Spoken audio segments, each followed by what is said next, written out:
Olá, uma ótima sexta-feira para você que está acompanhando o canal do Boi. Muito bom dia! 19 de agosto de 2022, estamos começando mais uma edição do Bom Dia Produtor, com imagens ao vivo de Caçu, município do interior goiano. Apesar do tempo nublado, há algumas aberturas de sol previstas para hoje e não deve chover na região. A temperatura oscila entre a mínima de 18 graus e a máxima de 27 graus. E nós aqui, direto de Campo Grande, no Mato Grosso do Sul, vamos começando mais uma edição do Bom Dia Produtor, mantendo o compromisso de levar para você as principais informações que movimentam o agronegócio dentro e fora do Brasil. No programa de hoje vamos falar sobre as eleições da ABCZ, Associação Brasileira de Criadores de Zebuíno. Em Goiânia, o vice-presidente da associação, Fabiano Mendonça, acompanhou de perto a Feira Agropecuária de Goiás e você confere todos os detalhes daqui a pouco no Bom Dia Produtor. Desde o início da semana está sendo realizado o Congresso Brasileiro do Algodão em Salvador, na Bahia, contando com a presença de produtores especialistas do setor e também autoridades. O foco é o crescimento da produção brasileira e a mudança da condição de país importador para um fornecedor de algodão. E ainda, mesmo sendo um dos maiores produtores de leite do mundo, o Brasil está enfrentando muitos desafios, como a qualidade e os custos de produção. A Altec apresentará durante a Agroleite, que acontece até o dia 22 de agosto em Castro, no Paraná, duas soluções tecnológicas que potencializam o aproveitamento alimentar de bovinos. O assunto também é destaque na tela do Bom Dia Produtor, com uma entrevista exclusiva. E segue até hoje o De Olho na Fazenda Nelore do Golias, lembrando que tem leilão às 19 horas e 30 minutos. Na oferta, aspiração Nelore PO, doadoras Nelore e embriões. Realização da nossa parceira Central Leilões, com transmissão aqui pelas lentes do canal do Boi. E hoje também teremos venda de sêmen do Genética BR, às 21 horas, pelo horário de Brasília. Transmissão pelo Agrocanal, com realização do @Play. Bons negócios pelas lentes do Sistema Brasileiro do Agronegócio. E é claro que tudo isso e muito mais informação você só vai ter agora no Bom Dia Produtor.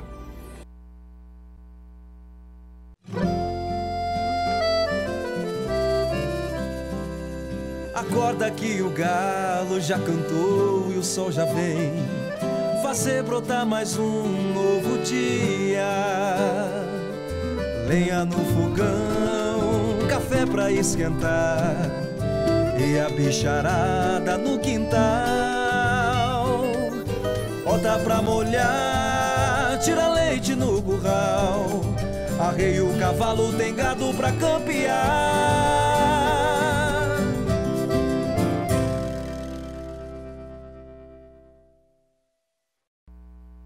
7 horas e 18 minutos, pelo horário de Brasília, começa a edição do Bom Dia Produtor de hoje, destacando que o frango congelado brasileiro vai voltar a entrar na África do Sul sem pagar imposto extra.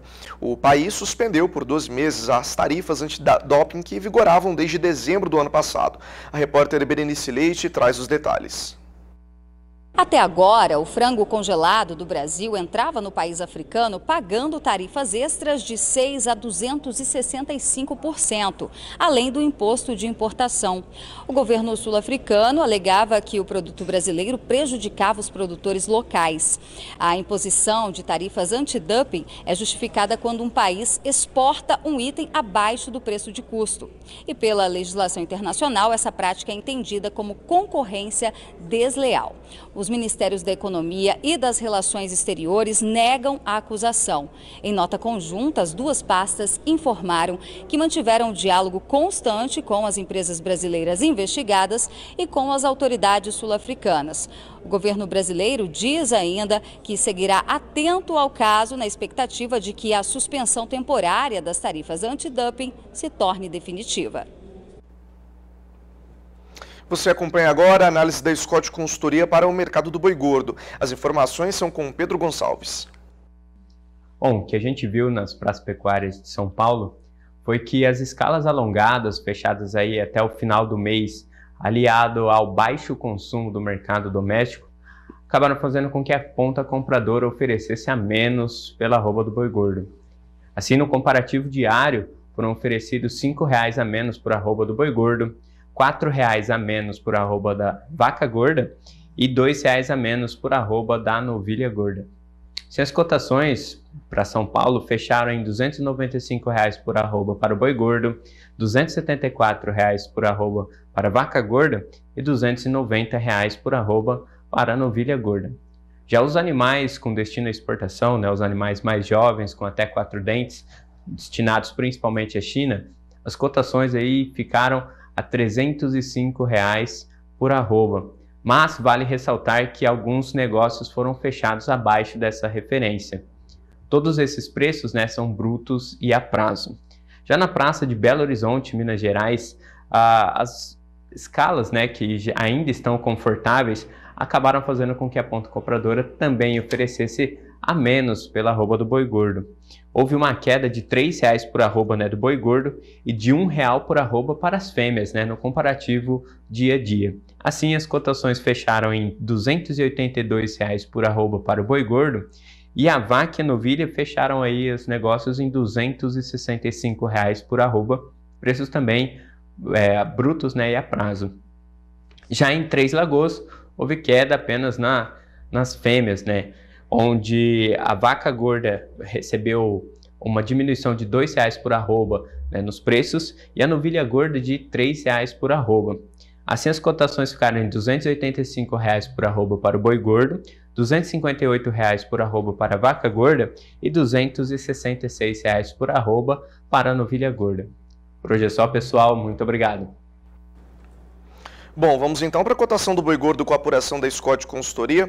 Lembrando para você que são preços para uma boiada comum, à vista e também livres de fundo rural.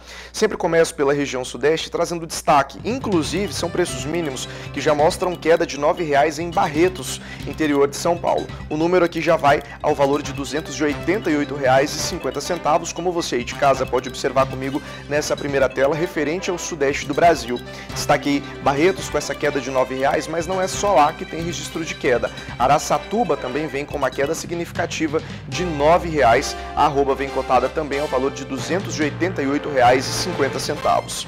Destaque para Belo Horizonte, Minas Gerais, que também vem com queda de R$ 6,50. A arroba então chegando ao número de R$ 276,00.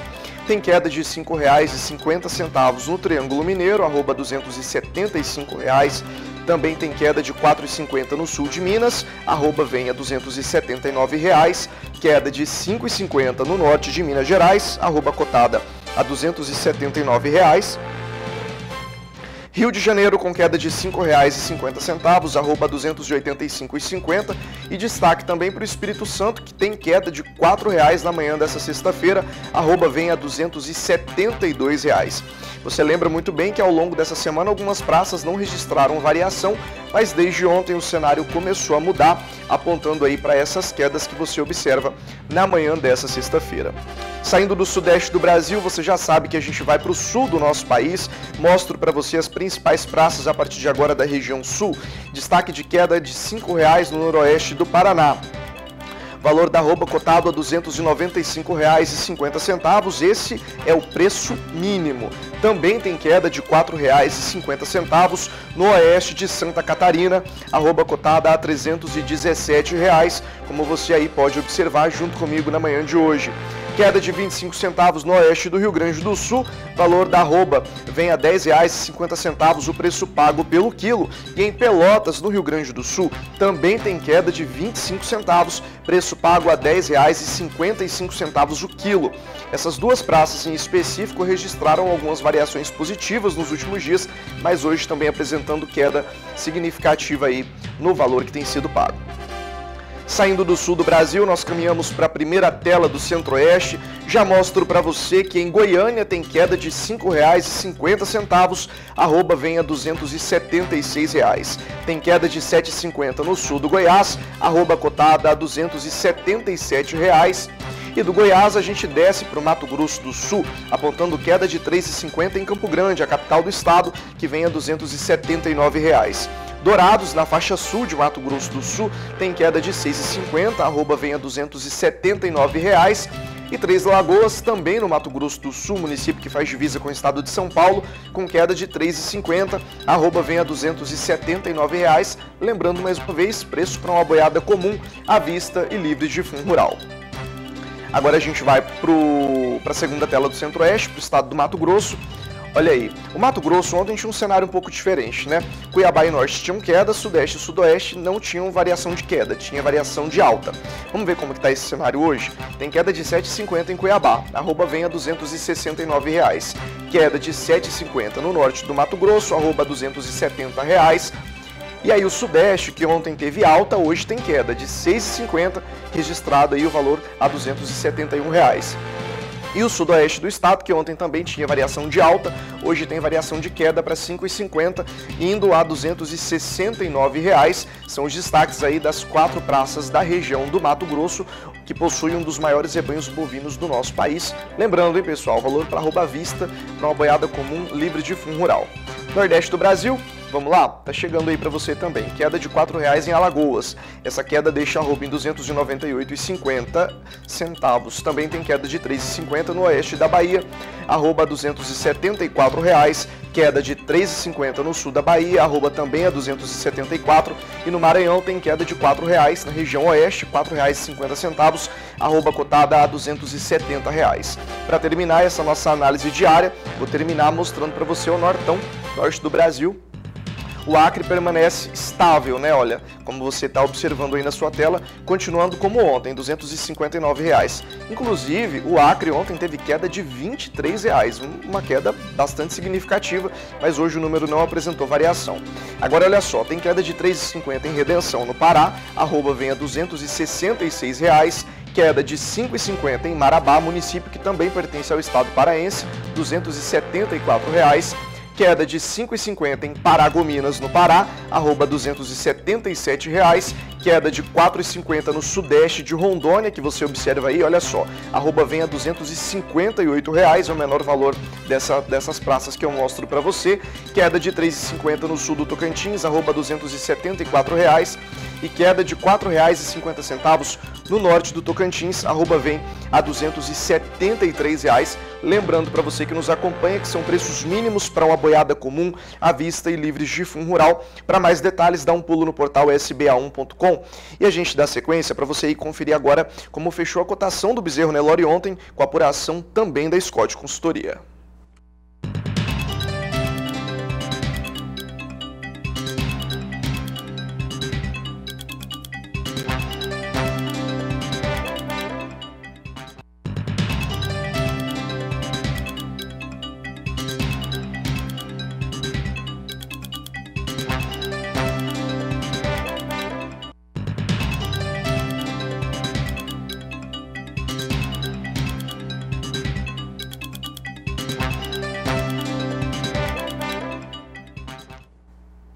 A Associação Brasileira de Criadores de Zebu tem rodado o Brasil com trabalho de orientação e atendimento para quem é associado. Em Goiânia, o vice-presidente da associação, Fabiano Mendonça, acompanhou a Feira Agropecuária de Goiás. A Ana Paula Bellini foi nessa feira também e traz agora todas as informações para a gente dessa visita. Durante a Feira Agropecuária de Goiás, a ABCZ fez vários atendimentos e orientou produtores rurais que passaram pela feira. A diretoria da associação esteve presente no evento. O vice-presidente Fabiano Mendonça e pré-candidato à presidência da ABCZ conversou com a nossa equipe e falou dos trabalhos, dos desafios e a importância da raça zebuína. Nós somos a 4ª geração de criadores. Meu filho está com 15 anos e já também está nessa sequência. Então nós viemos de família que cria há mais de 70 anos. Estamos na ABCZ desde os 23 anos, fazendo um trabalho cada vez mais voltado ao nosso associado, buscando sempre atender da melhor forma possível, e hoje nós estamos com muito orgulho na primeira vice-presidência da ABCZ. Agora, falando um pouquinho da raça, eu queria que você contasse um pouco dessa evolução genética nesses últimos anos e o que se espera para frente agora. O trabalho que nossos associados é uma entidade, hoje a ABCZ é a maior entidade pecuária do mundo associativamente. Nós estamos com 103 anos de história, né? Então são um trabalho de muitos e muitos anos que nossos associados vêm fazendo. Esse melhoramento que a ABCZ fez nesses anos todos, junto com seus associados, é que repercute nessa carne de qualidade, nós sermos o maior produtor de carne do mundo, e também o trabalho sério que faz na área do leite. através das vacas se tornando cada vez mais produtor. Tivemos agora na Expo Zebu, por exemplo, um recorde na área de uma vaca produzir a maior quantidade de leite quebrado esse ano. E falando um pouquinho agora da eleição, a eleição está chegando lá no dia 30 de novembro, né? Como é que está esse trabalho aí de pré-campanha? Está viajando muito? Está rodando o Brasil? Viajar e estar falando de Zebu é muito bom. A campanha é uma consequência de uma diretoria que fez um trabalho muito sério, um trabalho de muito empenho, e o slogan da diretoria passada é força total no campo. E isso nós estamos fazendo, visitando as fazendas, visitando as exposições, o trabalho de nossos associados, e cada vez mais encantado com o trabalho deles. Então, a missão da campanha ela se torna quase que uma consequência do trabalho que a gente vem fazendo nesses anos. Mas enquanto isso não pode parar o trabalho, né, dentro da ABCZ. Justamente, a gente tem que conciliar a representatividade como primeiro vice, onde o presidente não está, a gente tem que estar presente e representando com muito orgulho os nossos associados, estando escutando as demandas, escutando as suas sugestões que terão que ser cada vez mais incorporadas no melhoramento de atendimento, melhoramento de técnico para melhor atender o nosso associado. Agradeço muito a sua participação aqui no Canal do Boi e eu volto com vocês. De Goiânia, Ana Paula Bellini. No interior de São Paulo, o pirarucu tem causado problemas aos pescadores. Isso porque há um temor de que a espécie amazônica possa provocar um desequilíbrio ambiental nos rios paulistas. Informações com Gustavo D'Angelo. O pirarucu é um dos maiores peixes de água doce do mundo. Pode passar dos 200 quilos e medir até 3 metros de comprimento. O gigante dos rios, como é conhecido, se alimenta de peixes. E o apetite voraz tem assustado pescadores aqui do interior paulista. Ninguém sabe ao certo como a espécie amazônica foi parar no Rio Grande, na divisa dos estados de Minas Gerais e São Paulo. A suspeita é que o rompimento de um tanque de criação de pirarucus há 10 anos tenha levado os peixes para o local. E a grande preocupação é com o desequilíbrio ambiental que ele pode causar. Além de se adaptar muito bem por aqui, na região não existe um predador para a espécie.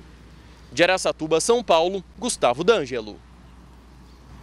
O seguro rural é uma modalidade que visa diminuir os riscos para a agropecuária, que por si só já se caracteriza como uma atividade de risco. Nos últimos anos, o perito profissional que avalia o nível de perdas numa lavoura tem sido bastante demandado por conta aí de questões climáticas. É o que você confere a partir de agora na reportagem de Mauro Andrade. O seguro rural oferece ao produtor proteção contra perdas decorrentes a fenômenos climáticos ou adversidades que possam afetar a lavoura. Normalmente, o serviço é oferecido por empresas privadas ou programas do governo federal. Nós vamos conversar com Renan Barzan, ele é engenheiro agrônomo e é perito do Proagro. Renan, o que precisa, quais são as atribuições para ser um perito do Proagro? Para ser perito do Proagro, primeiramente, precisa ser um profissional com formação na área de ciências agrárias, né? Podendo ser um técnico agropecuário, um engenheiro agrônomo, um engenheiro florestal, um médico veterinário, né? Desde que ele tenha o seu registro no conselho de classe e aquela seja uma atividade cuja atribuição, né, seja dada para esse tipo de profissional. O técnico faz a vistoria da lavoura para atestar os níveis de perdas passíveis de cobertura, mas antes, o perito avalia qual foi o manejo técnico adotado pelo produtor. Primeiramente, nós precisamos avaliar a condução daquela lavoura, né? Ela precisa ter sido uma lavoura bem conduzida, com todo o cuidado com o solo, adubação, manejo fitossanitário, né? Ou seja, as perdas que nós identificarmos naquela lavoura, elas devem ser decorrentes, né, de fenômenos climáticos ou então de pragas ou doenças que não tenham método de controle efetivo. Esse ano você tem percebido que aumento de procura? Em relação ao ano passado, nós tivemos, na realidade, uma diminuição na procura dos proagros e seguros agrícolas, né? Porque as condições climáticas, principalmente dessa safra, foram mais favoráveis do que o ano passado. Ano passado nós tivemos problemas com seca e geada, né, principalmente, e esse ano nós tivemos um clima com boa distribuição de chuvas e também ocorrência de geadas apenas de forma isolada em algumas localidades. Então, o que nós tivemos mais procura esse ano em relação ao Proagro e também dos seguros agrícolas foi em relação na cultura do milho ao enfesamento, ao complexo do enfesamento causado aí pelas viroses e molicutes transmitidos pela cigarrinha. E quando é uma praga ou uma doença, mesmo assim o seguro cobre? Depende da praga ou doença. Se ela for uma praga que não tem método de controle eficiente, né, economicamente viável, ela pode sim ser passível de indenização pelo Proagro. No caso do complexo de enfesamentos, que é um complexo de doenças causadas, aí, transmitidas pela cigarrinha, ele tem amparo através do Proagro. Algumas seguradoras não têm cobertura para esse tipo de praga e doença, por exemplo. Mas o Proagro tem um embasamento legal para sim fazer a indenização em caso de ataque severo dessa praga e, consequentemente, perda em função aí do enfesamento. De Londrina, no Paraná, Mauro Andrade. 7 horas e 36 minutos pelo horário de Brasília. Está na hora de saber qual é o touro do dia do quadro Genética BR. Quem conta pra gente qual é o reprodutor de hoje é o Gabriel Borges.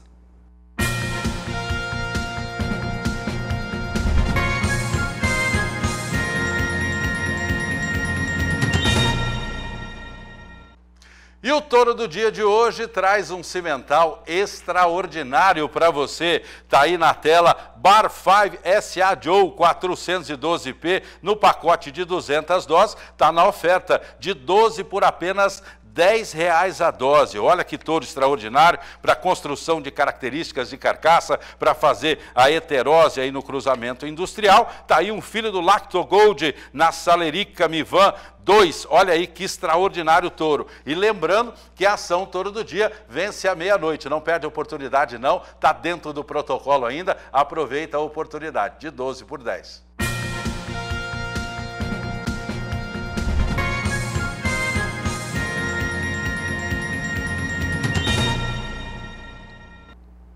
E é claro que eu estou esperando a sua participação aqui no Bom Dia Produtor pelo nosso número de WhatsApp, 67998631001. É nesse número que você manda dúvida, sugestão de pauta, de repente você quer saber a respeito de algum assunto, só encaminhar a sua dúvida aqui, ó, nesse número que você está vendo aí na tela. Quer mandar uma foto da sua propriedade, entregar um abraço para alguém, é só entrar em contato também pelo 67998631001. Estou esperando sua mensagem, viu? Vou para um rápido intervalo comercial, daqui a pouco estou de volta e ainda no programa de hoje você vê destaques da previsão do tempo para todo o Brasil. Não perde, hein? É daqui a pouco. O Bom Dia Produtor está de volta e você vê aí na sua tela imagens ao vivo de Curitiba, no Paraná. Nesse momento tem sol, mas a previsão para o dia de hoje é que vai alternar com chuva em forma de pancadas rápidas e isoladas. O volume de chuva previsto é de 2 milímetros e a temperatura deve oscilar entre a mínima de 4 graus e a máxima de 11 graus. Pessoal aí de Curitiba, então, tirando os casacos do armário, porque está esfriando por lá. São 7 horas e 40 minutos, horário de Brasília. Deixa eu trazer para você destaques aí do Congresso Brasileiro do Algodão, o CBA. Todos os setores se encontram aí na busca pelo fortalecimento da cadeia produtiva. O evento tem a sua 13ª edição em um ritmo bem acelerado de crescimento, sustentado aí pela programação científica qualificada e pelas inovações. A nossa equipe de reportagem está por lá acompanhando tudo de perto e você confere um pouco de como que está sendo essa visita. Maílson, por que o Brasil não consegue atingir o equilíbrio fiscal? Nós temos visto esse cenário ocorrer nas últimas décadas, desequilíbrio, e entra governo e sai governo, a gente não tem um plano de Estado aqui no Brasil. Olha, em primeiro lugar, tem uma origem disso aí, que é a Constituição de 88. A Constituição foi muito importante no estabelecimento da regra do Estado Democrático de Direito, os pesos e contrapesos da democracia, mas a Constituição de 88, a meu ver, foi um desastre no campo fiscal, porque havia a percepção na época de que era preciso reduzir a desigualdade, reduzir o nível de pobreza, e isso foi feito com base em gasto, ou seja, gastos previdenciários muito generosos, benefícios para servidores públicos. Por exemplo, o Brasil gastava 4% do PIB em previdência em 1987. A partir de 88 isso foi subindo. Hoje gastamos 14% do PIB em previdência E esse pulo de 10 pontos de percentagem é que explica esse sistema tributário maluco que a gente tem. Teve que tributar mais para pagar os gastos previdenciários. O Brasil tem gasto previdenciário semelhante ao da Itália. E a Itália tem mais de 20% de idosos, o Brasil só tem 10%. Certo? Essa é uma das razões. Outra é atrelar o benefício previdenciário ao salário mínimo. Não é? O salário mínimo aumentou algo como 180% nesse período, nos últimos 30, 40 anos, e isso impactou os gastos da Previdência, porque 3 de cada 4 benefícios previdenciários são reajustados pelo salário mínimo. Né? E, por outro lado, a força das corporações. As corporações brasileiras, dos servidores públicos, dos grupos de interesse, são muito poderosos na obtenção de benefícios, vantagens, privilégios. Tudo isso tornou o gasto no Brasil muito rígido. O governo federal controla apenas 95% dos gastos primários. A média mundial é de 40% a 60%. Então o Brasil, a rigor, ele tem pouca margem de gestão fiscal e de pôr o regime fiscal a serviço do desenvolvimento. Né? E as dificuldades de reformar isso. Por exemplo, nós criamos vinculações de recursos à educação, à saúde. Nenhum país que preze a gestão fiscal fez isso. Você tem que ter decisões a cada ano do que você vai gastar em educação e saúde, representando as pressões, os estudos e tal. O que a Constituição fez? Ela decidiu pelas gerações futuras quanto vamos gastar em educação. 18% dos impostos federais, 25% dos impostos estaduais e municipais. Ou seja, nós não confiamos no futuro. Os constituintes de 88 disseram como os de hoje vão decidir. Ou seja, não decidir. E o que é que você tem? Você tem municípios que não têm crianças em idade pré-escolar, ou mesmo uma quantidade razoável no ensino fundamental, e tem que gastar 25% dos seus impostos em educação. A prioridade vai ser outra, agora é saúde, agora são os idosos, né? Então você tem uma série de restrições que foram sendo estabelecidas ao longo do tempo que tornaram o sistema fiscal brasileiro disfuncional e de difícil capacidade de gestão. E nos últimos anos isso foi piorado com o aumento das emendas. Né? As emendas parlamentares do orçamento vão representar entre 25% e 30% do total que o governo consegue gerir. Para você ter uma ideia, no mundo o máximo é 2%. Tem país que é 0%, não tem emenda parlamentar. Eu sou favorável à emenda parlamentar. Então, em resumo, há um conjunto de decisões equivocadas, tomadas por ignorância, desinformação e, sobretudo, por pressões de grupo de interesse que tornaram o orçamento público brasileiro um centro de dificuldade, de distorções, de disfunções. E por isso nós temos que fazer reforma. Temos que enfrentar o gasto obrigatório. O Brasil não vai para frente se não acabar com essa história de gasto obrigatório. O Brasil não vai para frente se não restabelecer a capacidade de pôr o orçamento a serviço do desenvolvimento econômico e social do nosso país.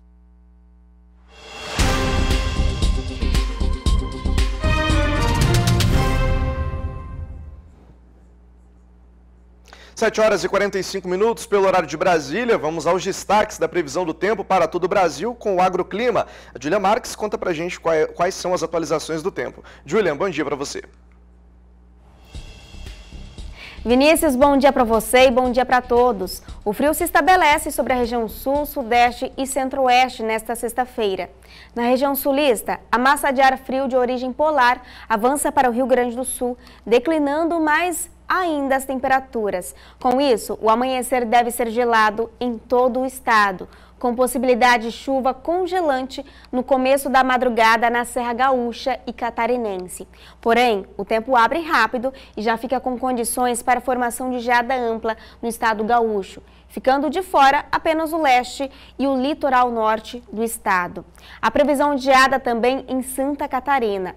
No sudeste, há condições mesmo para pancadas de chuva em áreas da Baixada Santista, Grande São Paulo, Campinas, Sorocaba, pegando também o Vale do Paraíba, estado do Rio de Janeiro, Grande Belo Horizonte e seguindo pelo leste e sudeste mineiro e no Espírito Santo. Já no sul de Minas, Triângulo Mineiro, nas demais áreas de São Paulo, pode garoar pela manhã, mas a partir da tarde o tempo firma. No centro-oeste o tempo fica firme em todo o Mato Grosso do Sul, Distrito Federal, Goiás e na maior parte de Mato Grosso. Só que as temperaturas caem e há possibilidade de geada no sul do estado sul-mato-grossense, como em Ponta Porã, por exemplo. No noroeste de Mato Grosso pode chover em vários momentos, intercalando também com aberturas de sol. No Nordeste, o tempo firme predomina em grande parte da região. E as temperaturas são altas e os índices de umidade do ar são baixos nas horas mais quentes do dia. No litoral, desde a Bahia até o Rio Grande do Norte, a circulação aumenta e a nebulosidade também. E a ocorrência de chuva não é descartada. Na região norte, chove em praticamente toda a região, com volumes significativos no centro do Amazonas e tem raios no Pará, Roraima e também Amapá. O tempo firme predomina em todo o Tocantins e sul de Rondônia. E olha só, a temperatura começa a diminuir na região. Vinícius, daqui a pouco eu volto com mais destaques. É com você.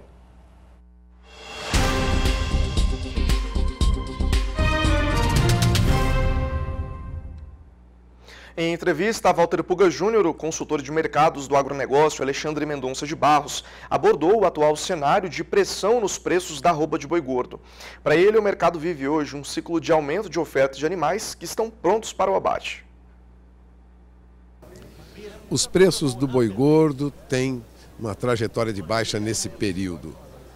Isso tem um limite, porque a exportação sustenta hoje os frigoríficos. Como fica o mercado interno? A gente está vendo uma oferta muito maior de gado no Brasil. Então a primeira mensagem é: a oferta é maior, ponto. O ciclo pecuário, a gente já vem falando disso há muito tempo. O número de fêmeas retidas era recorde.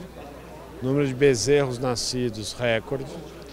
Certo? Então nós estamos num ciclo de mais oferta. O ano passado, usando os dados de abate, que tem algum tipo de inspeção, os dados oficiais do IBGE, não estou considerando aqui os que são abatidos fora de um controle de inspeção, nós matamos, segundo o IBGE, 27 milhões e meio de cabeças. No ano anterior tínhamos abatido 29 milhões e 900. No ano anterior, 32 milhões de cabeças. Então, houve uma redução no ano passado de 5 milhões de cabeças em 32 milhões que tinha sido abatido anteriormente. Esse ano nós estamos vendo um crescimento do abate, provavelmente de alguma coisa na casa de 2 milhões e meio de cabeças. Parte desse gado foi represado na crise do fim do ano passado, quando a China tivemos aquela questão sanitária. Sim, é verdade. Mas é verdade, isso a gente faz conta, viu? Isso é um negócio que a gente vem falando há muito tempo. Gente, está aumentando, a retenção de fêmeas é recorde, está vindo mais bezerros. Certo? Agora vão parir vacas que estavam prenhas. Um volume muito grande de bezerro vai ser ofertado. Conforme o preço do bezerro cai, começa a bater mais fêmeas. Ano que vem nós vamos ter os bezerros que nasceram no ano passado, mais um abate de fêmea. Em 24 nós vamos ter os bezerros que são recordes nascendo esse ano, mais as fêmeas que... Então, a gente está num ciclo de aumento de oferta. Não adianta adorar a pílula, tá? Eu fico ouvindo as pessoas, é aumento de oferta. O preço cai se a oferta aumenta, a menos que a demanda cresça proporcionalmente a essa maior oferta. O mercado interno já é uma discussão de não consegue pagar os preços que o mercado internacional paga. Se o mercado internacional não absorver esse excedente de exportação, o mercado interno vai ceder. E é o que nós estamos vendo. As exportações brasileiras até julho caíram? Não. Elas cresceram acima de 20%. Não está havendo uma queda nas exportações. O problema é que a oferta está crescendo muito, gente. É isso que a gente tem que ter em mente. Houve uma desaceleração das compras da China, correto, isso aconteceu, e está refletido nesse momento, nos meses de julho, começo de agosto, essa desaceleração de compra. Não foi uma queda violenta, foi uma desaceleração de compra, bem entendido a fala aqui. E por que desacelerou? Porque os chineses estão em lockdown.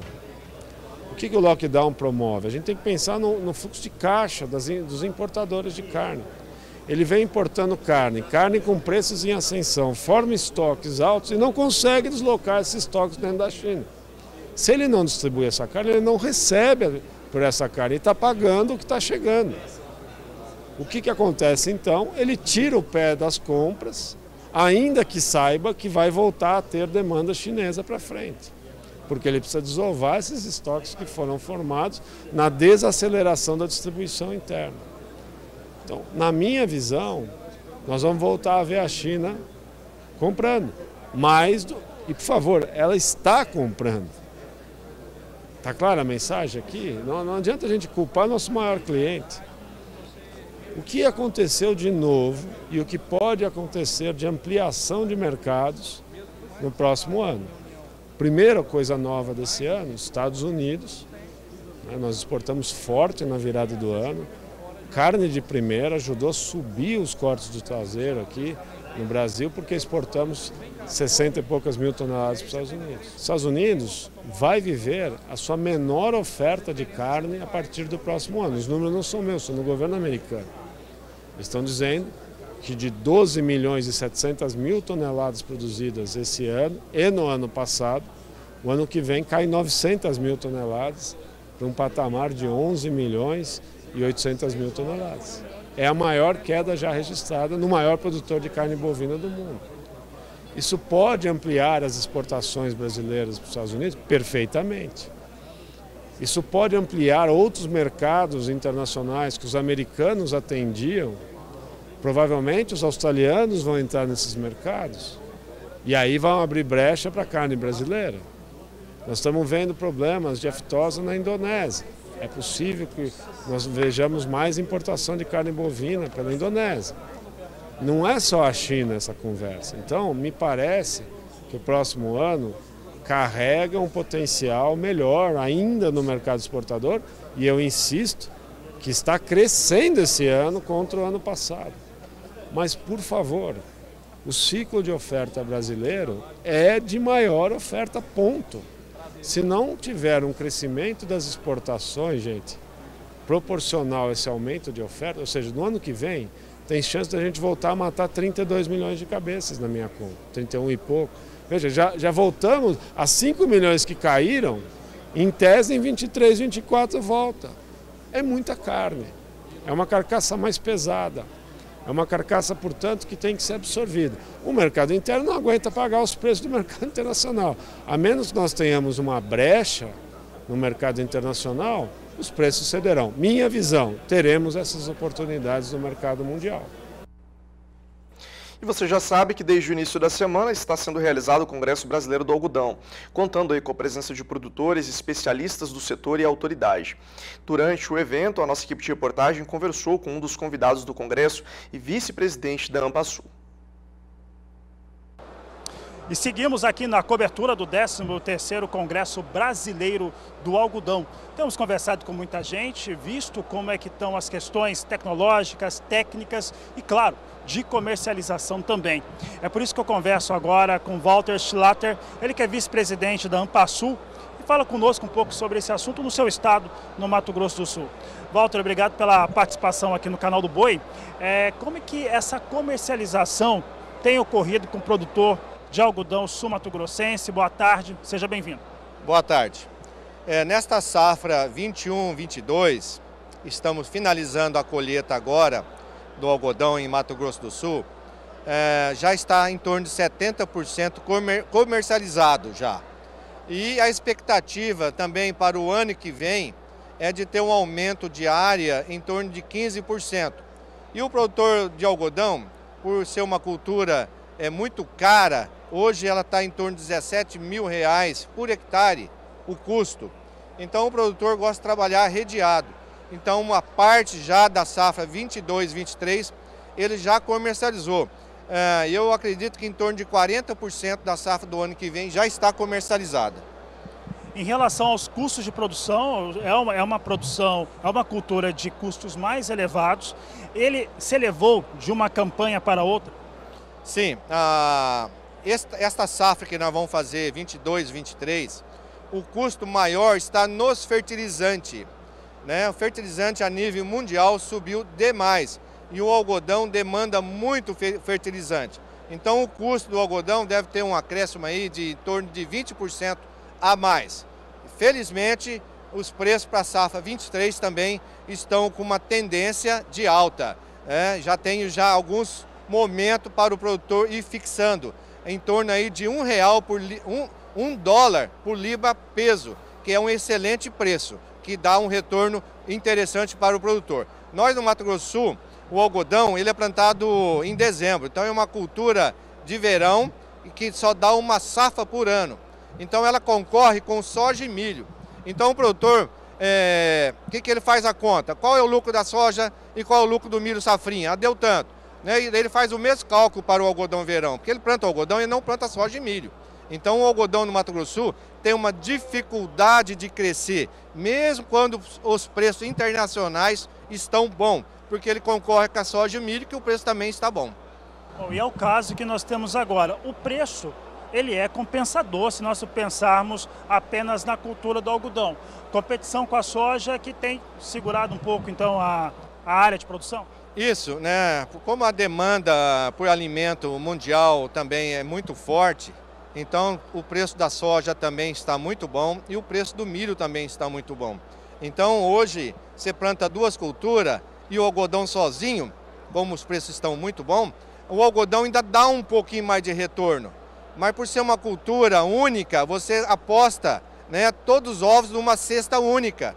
Então o produtor gosta de trabalhar com um pouco mais de segurança, então ele dividindo entre soja e depois o milho, então ele pega janelas diferentes de clima. E quando você planta só algodão, é só aquela janela. Se der uma seca, der uma geada, você perdeu a lavoura. Mas mesmo assim, soja e milho com preços excelentes, nós apostamos no algodão ainda no Mato Grosso do Sul, ter um aumento de área em torno de 15%.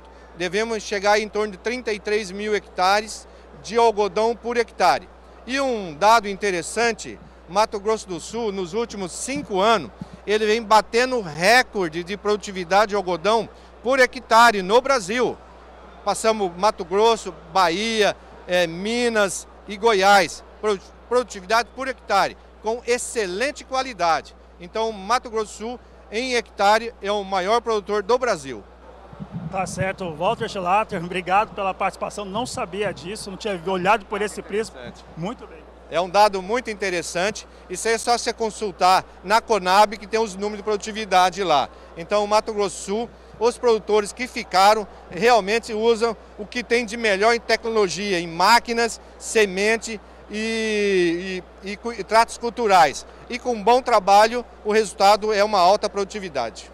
Tá certo, Walter, obrigado pela participação aqui no Canal do Boi. Eu que agradeço. Uma boa tarde a você. Tá aí o Canal do Boi na 13º Congresso Brasileiro do Algodão. Antes do intervalo comercial, quero lembrar a você que pode acompanhar a nossa programação pelo portal sba1.com e também pelo Facebook do Canal do Boi. Estamos ao vivo pela NET e também pela Claro TV nos canais 190 e 690. E todo final de semana, inclusive amanhã, sábado e no domingo, o Canal do Boi tem transmissão pela Sky no canal de número 241. O Agro Canal também está na Sky TV, no canal de número 161, para você ficar por dentro de toda a nossa programação e acompanhar os principais destaques do agronegócio e também fazer bons negócios aqui pelas lentes do Sistema Brasileiro do Agronegócio. Vou para um rápido intervalo, daqui a pouco estou de volta e trago para você uma entrevista falando sobre o mercado do leite. O assunto é destaque na nossa programação. Não sai daí, é daqui a pouco. Bom dia, produtor, está de volta, agora com imagens ao vivo de Cuiabá, no Mato Grosso. Nesse momento, tempo aí parcialmente nublado, tem algumas aberturas de sol previstas para o dia, mas hoje na capital cuiabana não deve chover. A temperatura oscila entre a mínima de 16 graus e a máxima de 25 graus. 8 horas e 3 minutos, horário de Brasília. Muito bom dia para você que está chegando agora na programação do Canal do Boi. Deixa eu destacar para você o próximo assunto. Vamos falar de leite, né? Que mesmo sendo um dos maiores produtores de leite do mundo, contabilizando aí, segundo a Embrapa, etapa quase 35 bilhões de litros por ano, o Brasil ainda tem enfrentado muitos desafios, como qualidade e custos de produção. Pensando nisso, a Altec apresenta, durante a AgroLeite, que tem sido realizada desde o dia 16 e vai até o dia 22 de agosto em Castro, no Paraná, duas soluções tecnológicas que potencializam o aproveitamento alimentar de bovinos e proporcionam mais segurança aos animais, aumentando a rentabilidade e a produtividade do setor. O médico veterinário Dr. Tomer Durman traz mais detalhes agora sobre esse assunto, já está aqui para dividir tela junto comigo. Muito bom dia, seja bem-vindo ao canal do Boi e obrigado pela sua participação. Muito bom dia, obrigado pelo convite e espero aí a gente trazer muitas informações importantes para a cadeia produtiva do leite. Maravilha. Eu vou começar perguntando o seguinte, como que está o setor de bovinos de leite aqui no nosso país, né? A gente sabe que existem alguns desafios no meio dessa caminhada. Qual que é a realidade que nós encontramos hoje do setor leiteiro do Brasil? Bom, hoje a produção de leite no Brasil ela está estimulada pelo preço do leite, né? Mas enfrentando muitos desafios, principalmente em relação a custo de produção. Isso não só ligado a custo alimentar, né? Todos os ingredientes tiveram aumento nos últimos anos, mas também todos os implementos. A gente está falando de maquinários que o produtor precisa adquirir, instalações como o galpão dos animais. Tudo isso tem sido vítima de constantes aumentos e o produtor tem sentido que ele precisa investir mais para produzir mais, mas o desafio sempre é esperar um aumento do mercado para estimular eles a se manter na atividade e manter investindo. Quando o assunto é exportação, o que a gente tem de desafio aí pela frente? Bom, de exportação, o principal desafio é que é um alimento extremamente perecível, né? Então a gente depende muito da cadeia produtiva dos derivados, a gente está falando de leite em pó, manteiga, queijos, isso é interferido por preço internacional, interferido por políticas sanitárias, é interferido pelo fortalecimento do real frente ao dólar, e isso dificulta um pouco acesso a alguns mercados. Então, o cenário hoje do Brasil é um balanço entre importações e exportações, hoje mais fortalecido importações do que exportações devido a todos esses fatores somados. Agora, Tomer, a gente tem um cenário bem diferente aqui no nosso país nos últimos anos, principalmente no que se refere à condição climática. E isso, claro, que tira o sono de muito produtor rural. Qual que é a alternativa que os produtores estão encontrando, né? Principalmente quem trabalha com leite, está encontrando nesse momento de dificuldade? Às vezes, numa região que chovia bastante, agora está passando por mais seca, uma região que antes era mais seca está chovendo mais. Como que o pessoal está se adaptando dentro desse contexto para conseguir garantir produção e produtividade? Bom, os desafios ambientais, no caso para os animais, é um desafio enorme, principalmente quando a gente está falando de estresse por calor. Então, existem muitas tecnologias de resfriamento hoje já presentes na produção de leite. Eu sou natural de Israel, trabalhei um tempo lá com produção de leite, e é bem comum lá fazer resfriamento desde os anos 90, 2000, isso... Quando eu vim para o Brasil em 2010, era menos frequente. Isso está sendo observado nas fazendas. Hoje em dia, toda fazenda profissional que está numa região de desafio de estresse térmico já está adotando estratégias de resfriar os animais, molhando os animais, comprando ventiladores eficientes para realmente fazer com que os animais estejam mais confortáveis. O animal mais confortável come melhor, come mais, produz mais. Só que quando o animal tem esse desafio ambiental, ele eleva um hormônio do estresse, se chama cortisol. E esse hormônio ele faz um efeito de redução do consumo do animal. Então, a produção do animal vai cair bastante. A gente tem algumas tecnologias que abaixam o impacto desse hormônio no organismo do animal. Então, essas tecnologias a gente está apresentando na feira, né? Temos um pacote de produtos, chama MilkSac, que ajuda os animais no controle do estresse térmico. E assim a gente está comunicando aos produtores interessados em driblar esses desafios, o conjunto alimentação e ambiente, melhorar o resfriamento dos animais e também, via nutrição, está conseguindo trazer benefícios aí para o dia a dia da mulher. Essa atenção, né, para o desafio alimentar dos animais, esse aproveitamento, tem desempenho significativo na produção? Qual que é o resultado que se tem quando dá uma atenção mais voltada para esse aproveitamento alimentar? Perfeito. Essa é uma pergunta extremamente importante, porque o animal depende de duas coisas: consumo e digestibilidade. Então, não só ele precisa consumir muito alimento, mas ele precisa aproveitar o máximo de nutrientes dele. Então, a gente trabalha nessas duas linhas: fazer o animal comer bem. Então, tudo que vai evitar um consumo alimentar máximo, a gente tenta amenizar, e uma delas é o desafio ambiental. E outra questão é a digestibilidade. Então, existem alguns desafios no dia a dia do animal, como os distúrbios metabólicos, como acidose ruminal, cetose, problemas no período de transição. Tudo isso a gente consegue fazer manejos alimentares para que o animal tenha menos impacto em redução de digestibilidade e de consumo. Então, tudo que a gente conseguir potencializar desses dois, a gente vai conseguir fazer com que o animal produza mais, melhor e sempre mantendo mais saúde também, por ter mais nutrientes para aportar isso para ele. E tem aquele desafio do animal que paga a conta, porque às vezes a gente tem dentro do rebanho, né, aquele animal que ele come, mas ele não devolve aquilo que ele comeu.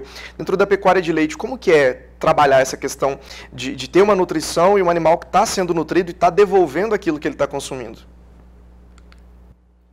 Não, perfeito. A gente, quando alimenta um animal, a gente espera que ele se mantenha bem, com a sua saúde em dia, e aí o excedente de nutrientes vai todo para a produção. Então, primeiro ponto, tem que manter animais saudáveis no rebanho, é extremamente importante, para que você consiga manter níveis produtivos. Então, identificar o mais rápido possível aquele animal que está começando a ter algum distúrbio metabólico ou alguma doença é extremamente importante. Então, diagnósticos rápidos vai evitar de ter aquele animal que está só comendo e não está produzindo bem.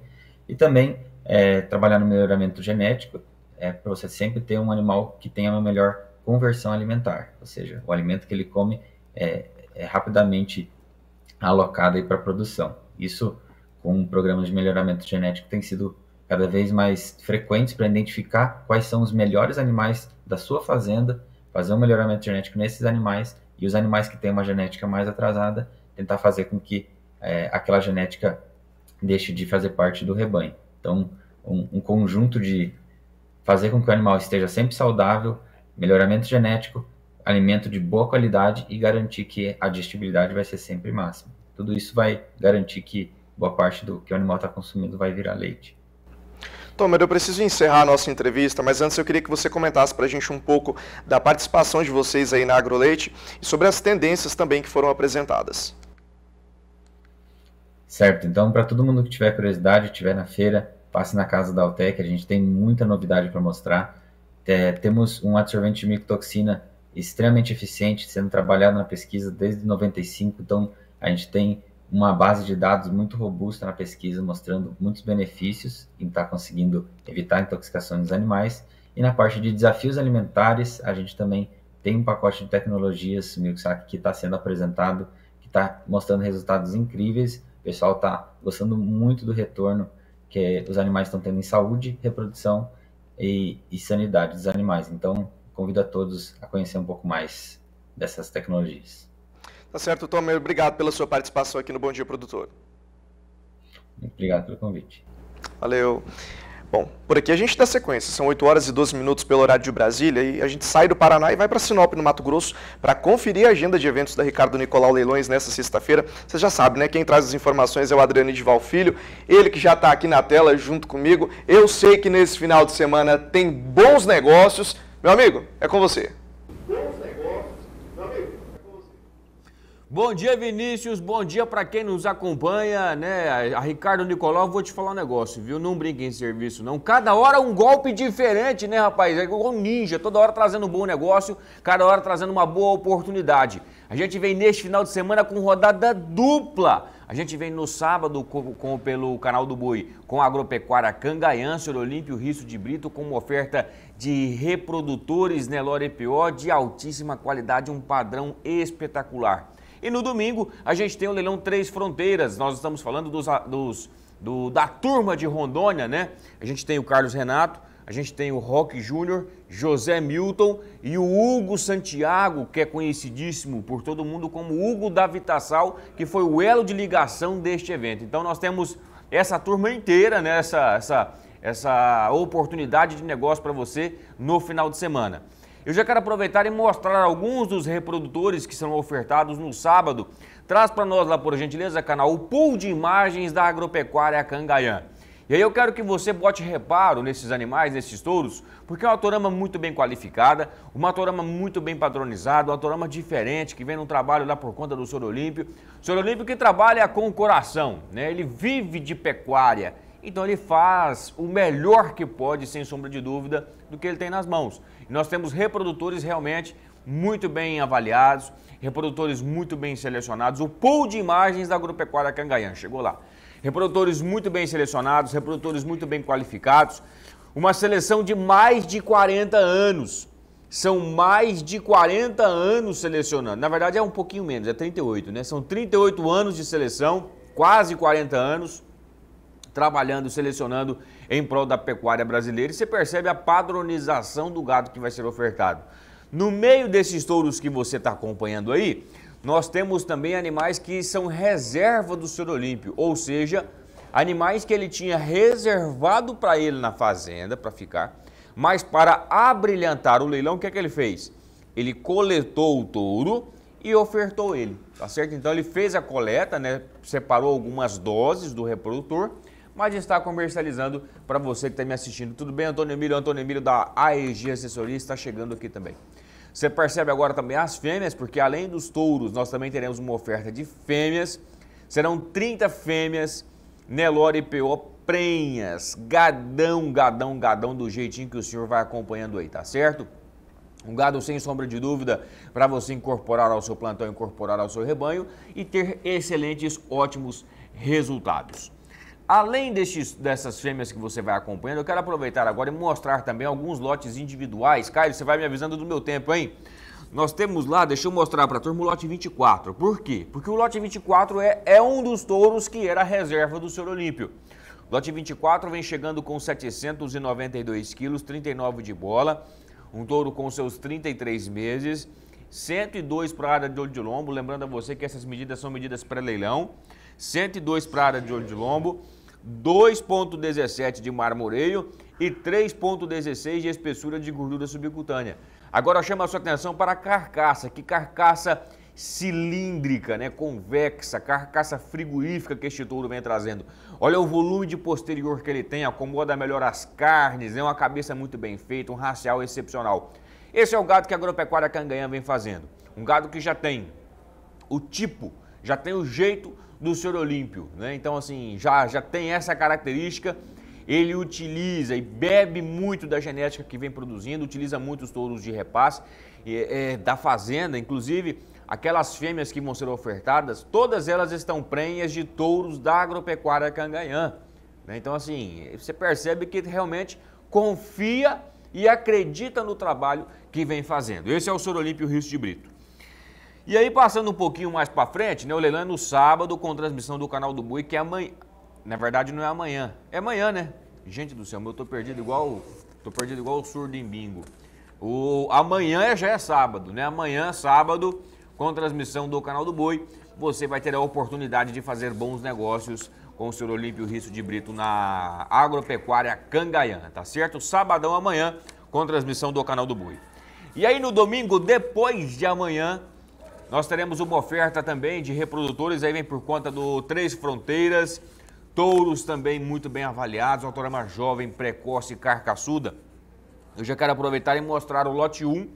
Traz para mim, por gentileza, o lote 1. O lote 1 é por conta dele, Roque Júnior. Nós temos um filho do artilheiro lá do Jairim Machado, da FVC, da Fazenda Vera Cruz, em Vaca Renhuspe, 825 quilos. Um touro DECA 1 e ele vem com certificado de superioridade genética. Olha a bitola, a estrutura do garrote. Que é isso? Que espetáculo, hein? Tem que parabenizar essa turma mesmo. Nós teremos rotas de frete. Nós teremos frete para a Rondônia, nós teremos frete para o Amazonas, nós teremos fretes para o Acre e também para o Mato Grosso, tá certo?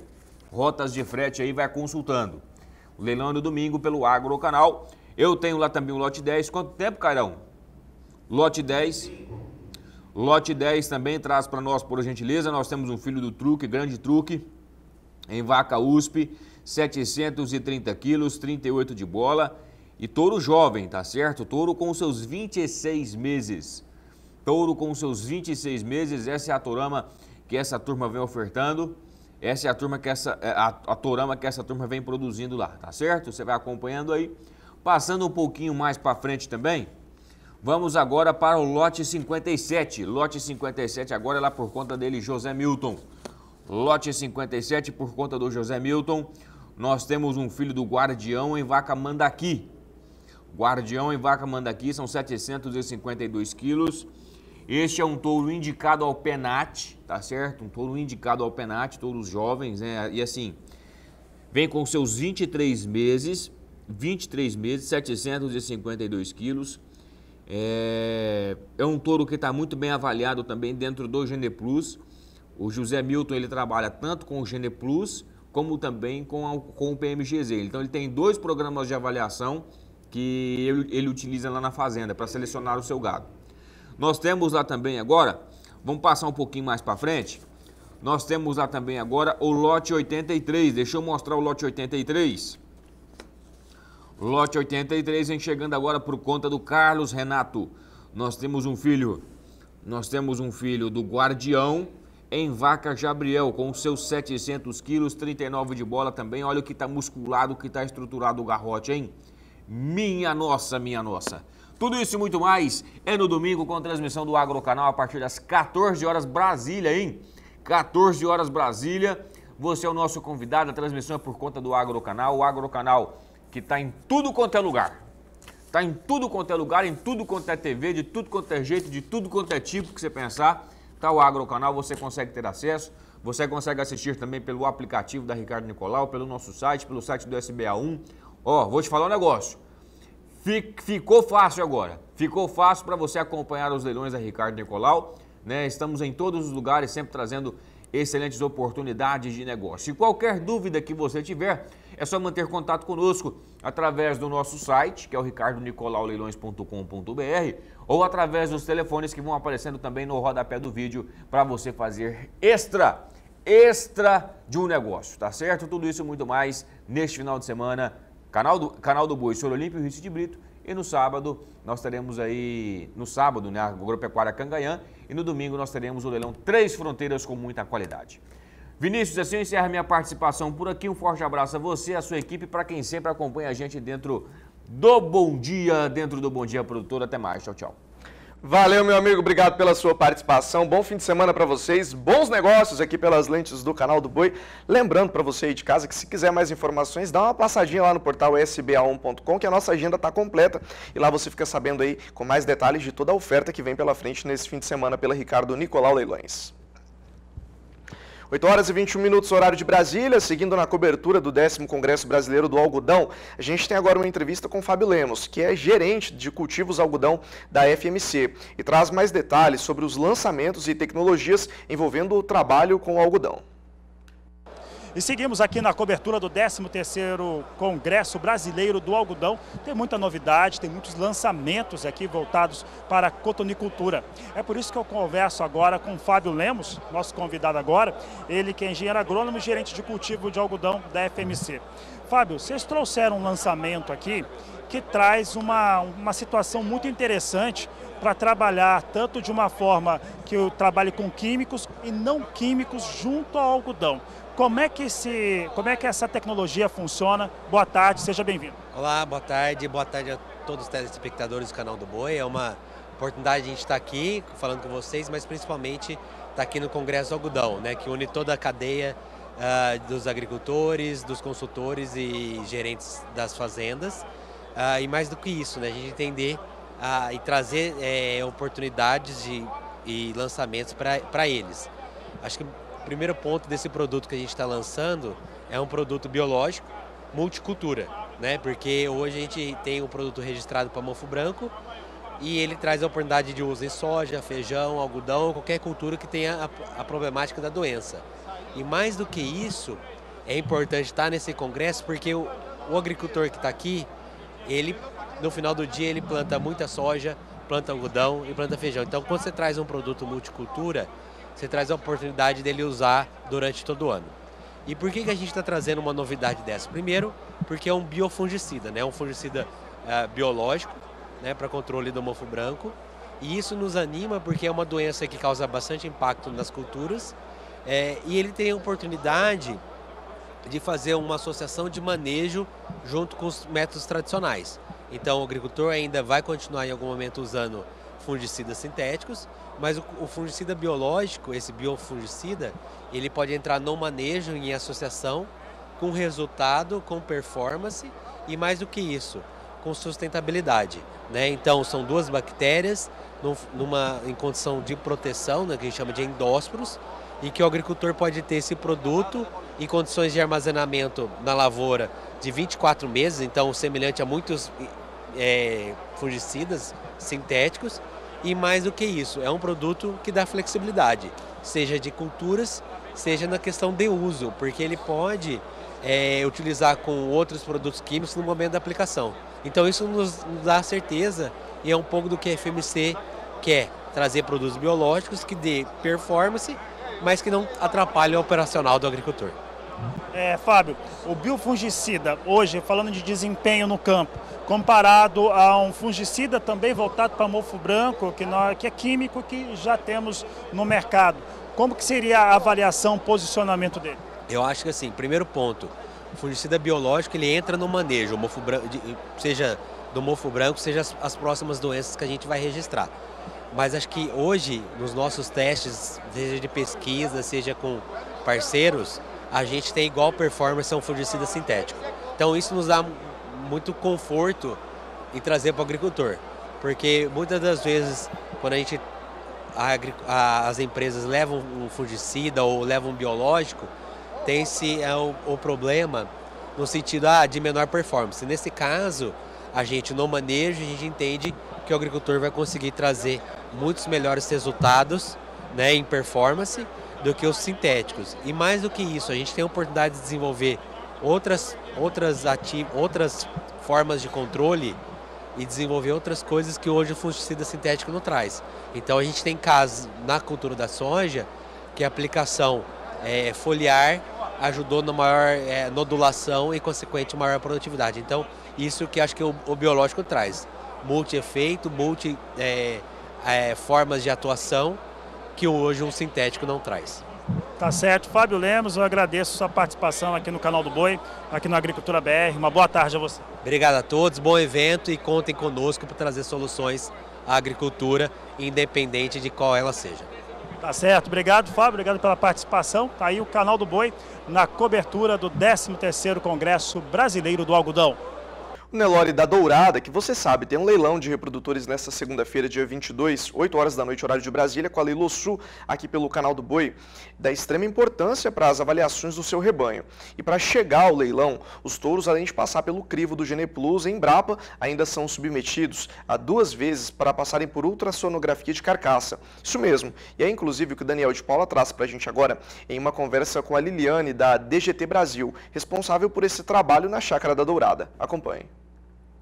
Ultrassonografia de carcaça, uma das tecnologias mais importantes no processo de melhoramento genético dentro da pecuária. Na seleção de Nelore, mais ainda por ser a raça mãe, a raça mais volumosa e a raça que produz carne com excelência no campo. E aqui dentro da Chácara da Dourada, Liliane, que é a responsável com a equipe da DGT Brasil, pela mensuração dessas carcaças, que o Chico Azenha tem uma preocupação excessiva ao ponto de ter 2 medições de ultrassonografia de carcaça, porque no Geneplus também é feito. Sim. A gente tem observado, Liliane, uma evolução muito grande naquilo que paga as contas dentro da pecuária. Queria que você falasse sobre isso, porque aqui, por exemplo, a gente tem um exemplar que é a ilustração disso. Com certeza, Daniel. Aqui na Dourada, a gente faz 2 avaliações de ultrassonografia de carcaça. A primeira ao sobreano, para detectar dentro dos indivíduos selecionados pela fazenda quais são aqueles mais velozes para atender área de lombo, espessura de gordura subcutânea e marmoreio, que impactam em produtividade, fertilidade e qualidade de carne. E também tem a avaliação pré-leilão dos animais já totalmente desenvolvidos, que aqui materializa a comprovação da genética do animal mesmo. O que ele pode contribuir no teu rebanho comercial na exceção de aumento de rendimento, fertilidade e qualidade. E nos últimos 5 anos, a Dourada tem focado muito nessas mensurações e ela teve uma evolução de mais de 30% em área de odilombo e espessura de gordura subcutânea, que são as características que hoje pagam, né, a rentabilidade da pecuária. A área de odilombo é peso de carcaça quente dentro da indústria, que é o rendimento de carcaça, que é a remuneração principal do nosso criador. E espessura de gordura é a certeza de uma fêmea fértil no campo, que vai te dar mais bezerros. Então a Dourada já está se preocupando de uma maneira bastante focada em entregar animais como esse, que são a materialização desses quesitos. E esse aqui, por exemplo, é um indivíduo filho de uma cria muito famosa aqui da Dourada, filho do semideus. Esse aqui é o arco-íris da Dourada, que é o lote 7 do leilão do dia 22. Sim, e o semideus é um precursor disso, e o filho dele está indo para o mesmo caminho. Com certeza. Esse aqui é uma progênie do semideus, que é um touro que foi selecionado aqui na Dourada desde o sobreano como um destaque absoluto para a área de odilombo, espessura de gordura e marmoreio. E como essas características têm alta herdabilidade, ou seja, a genética influencia muito, ele já deixou filhos aqui na fazenda, que vão ser comercializados nesse leilão, com o mesmo padrão de equilíbrio nas 3 características. Ou seja, você está levando um pacote crioulo da fazenda que vai agregar em rendimento, fertilidade e maciez da carne. Isso tudo é dentro de um equilíbrio, né? Porque o rebanho inteiro leva essa característica. Com certeza. Quando a gente fala que demonstra um indivíduo desse, né? A gente só quer que as pessoas enxerguem que esse Nelore melhorador, mais eficiente, que faz carne macia, continua com as mesmas características e padrões que a gente busca na raça Nelore. Mas quando a gente usa a ultrassonografia como ferramenta de seleção, assim como os programas de melhoramento que são utilizados aqui na propriedade, a gente sempre busca o equilíbrio, né, Daniel? A gente tem que fazer um rebanho inteiro melhorador, não um indivíduo somente. Agora, quando a gente bate o olho, além de tudo é bonito, é uma barbaridade. E que me desculpem aqueles filósofos, mas a beleza e a raça do Nelore tem tudo para contribuir para que isso seja enxergado pelos seus equipamentos. Então, eu queria até chamar a atenção como que é feita a remuneração na indústria frigorífica norte-americana, isso eu estou falando há mais de 20 anos, tá? Ela é feita com base nas mesmas medidas que a gente realiza por ultrassonografia nos animais vivos aqui na Dourada. Então, lá na indústria norte-americana, quando um animal é abatido, eles medem o tamanho da área de odilombo, que é o tamanho do contrafilé entre a 12ª e 13ª costela, e isso reflete o rendimento de carcaça daquele animal no gancho e o rendimento de desossa para ser comercializada essa carne posteriormente. Eles também medem a espessura de gordura subcutânea, que é a gordura em cima do contrafilé na mesma região, que protege a carcaça do frio da câmara frigorífica e garante maciez da carne e dá precocidade sexual nas fêmeas que ficam na fazenda.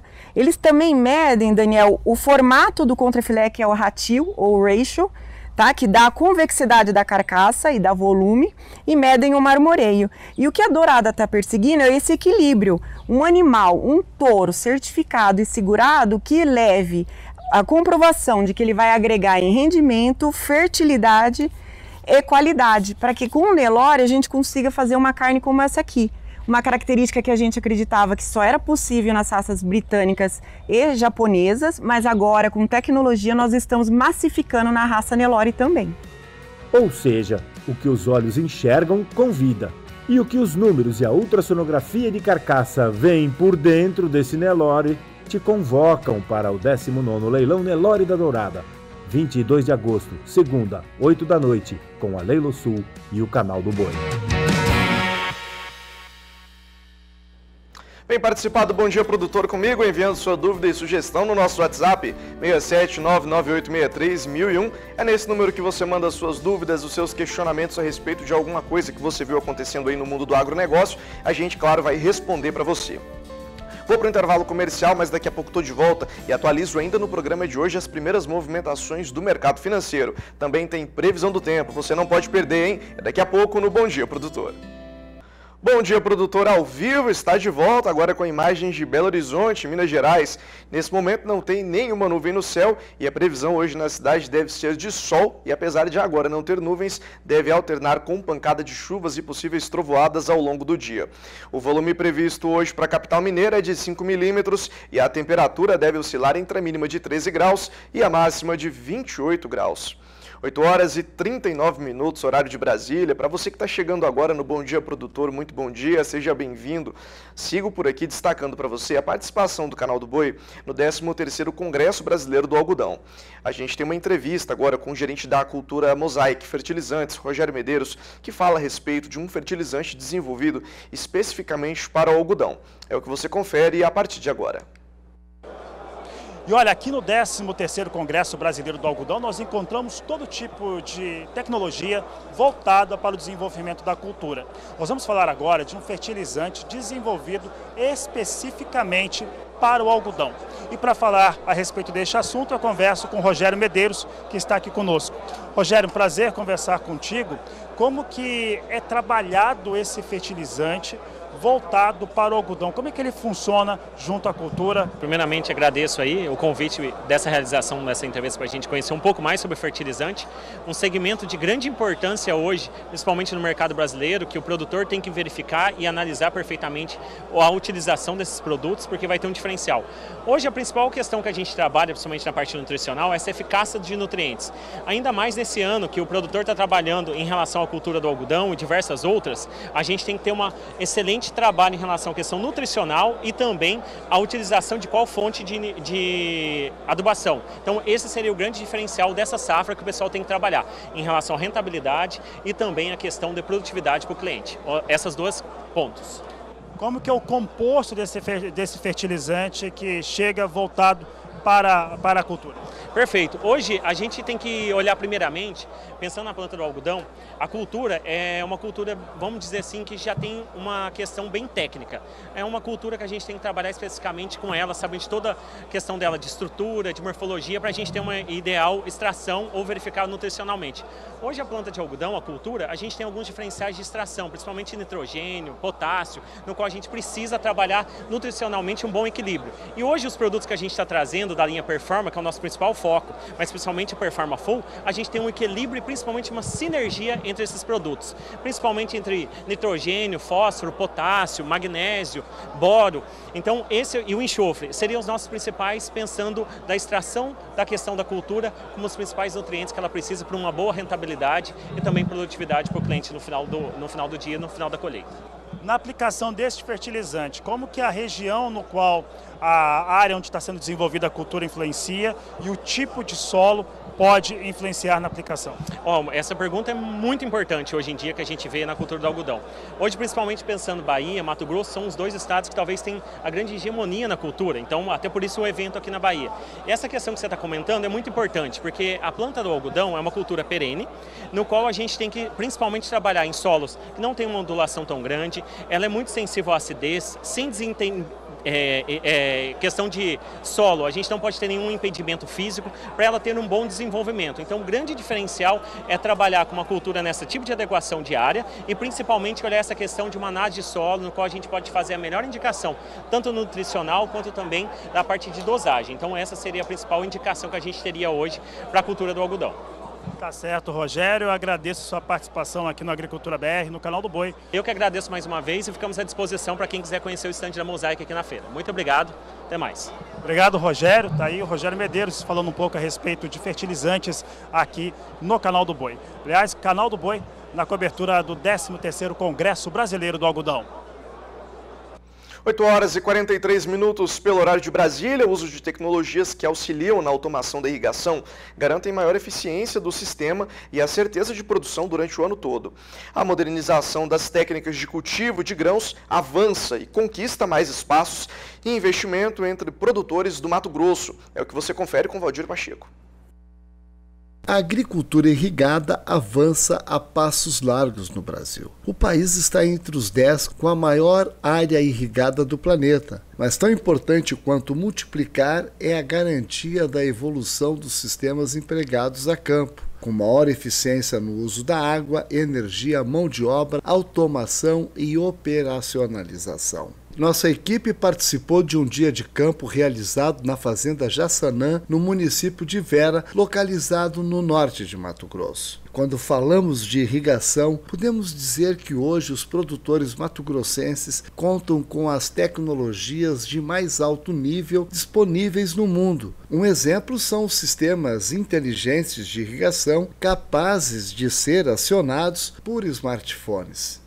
É um aplicativo, com ele a gente consegue acionar os pivôs, posso eu mesmo acionar os pivôs lá da cidade, aonde eu quiser. No caso, o meu funcionário aqui responsável pelos pivôs aciona isso dentro de casa, ali à noite, óbvio, ele vai ainda, isso não inibe a pessoa de ir até o local, de olhar, isso facilita, dá conforto, ele pode estar junto com a família dele e acionar os pivôs, mas logo em seguida ele precisa ir lá, dar uma olhada, conferir se está rodando tudo certo. A gente ainda não tem a telemetria de aspersor por aspersor, quem sabe a gente chega lá um dia. O sistema por pivô central permite a produção irrigada o ano inteiro sem parar. Permite diminuir esse tempo, né? Consegue produzir a soja ali um pouco mais cedo, você consegue preços melhores. E você, hoje o Mato Grosso está aumentando o preço da terra, e esse preço da terra tem feito os produtores investir mais no que já tem. E a irrigação é um processo que você consegue tirar mais da mesma área que você tem ali, né? Tanto as outras culturas que são plantadas em sequeiro, você aumenta a produtividade e você tem a possibilidade da terceira safra, né? Não só feijão, fazer um algodão, fazer um arroz, você aumenta também a gama de culturas que você tem na mesma área. A irrigação, a partir da implantação, é considerada um caminho sem volta. A cada ano vem aumentando o número de unidades de pivô na Jaçanã. Nós começamos com 2 pivôs, um de 45 hectares, outro de 71 hectares. E já no mesmo ano nós contratamos mais 2 de 71 hectares, então esse foi o nosso começo. No ano seguinte nós já ampliamos, contratamos mais um de 110 hectares e um de 45, então veio numa evolução assim que hoje nós já estamos plantando 410, 415 hectares em área de pivô. Os gastos com energia elétrica são sempre uma preocupação dos agricultores. Quando se fala do custo de produção, a energia fotovoltaica é a solução. Então a irrigação, ela te possibilita aí, então 3 safras, né, no mesmo período de um ano aí, quando você irriga, e além de você diversificar, né, ter a possibilidade de estar diversificando a tua área de atuação nos cultivos irrigados. Irrigação é modernidade e produtividade. No Brasil, a utilização de sistemas de irrigação é a cada ano maior. Em 2020, a tecnologia cresceu 19%. Até 2030, pode chegar a 45%.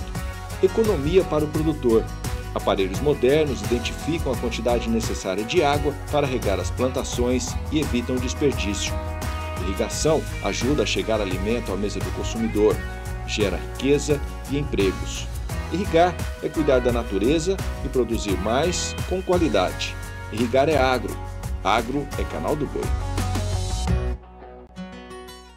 Oferecimento Irrigação Penápolis.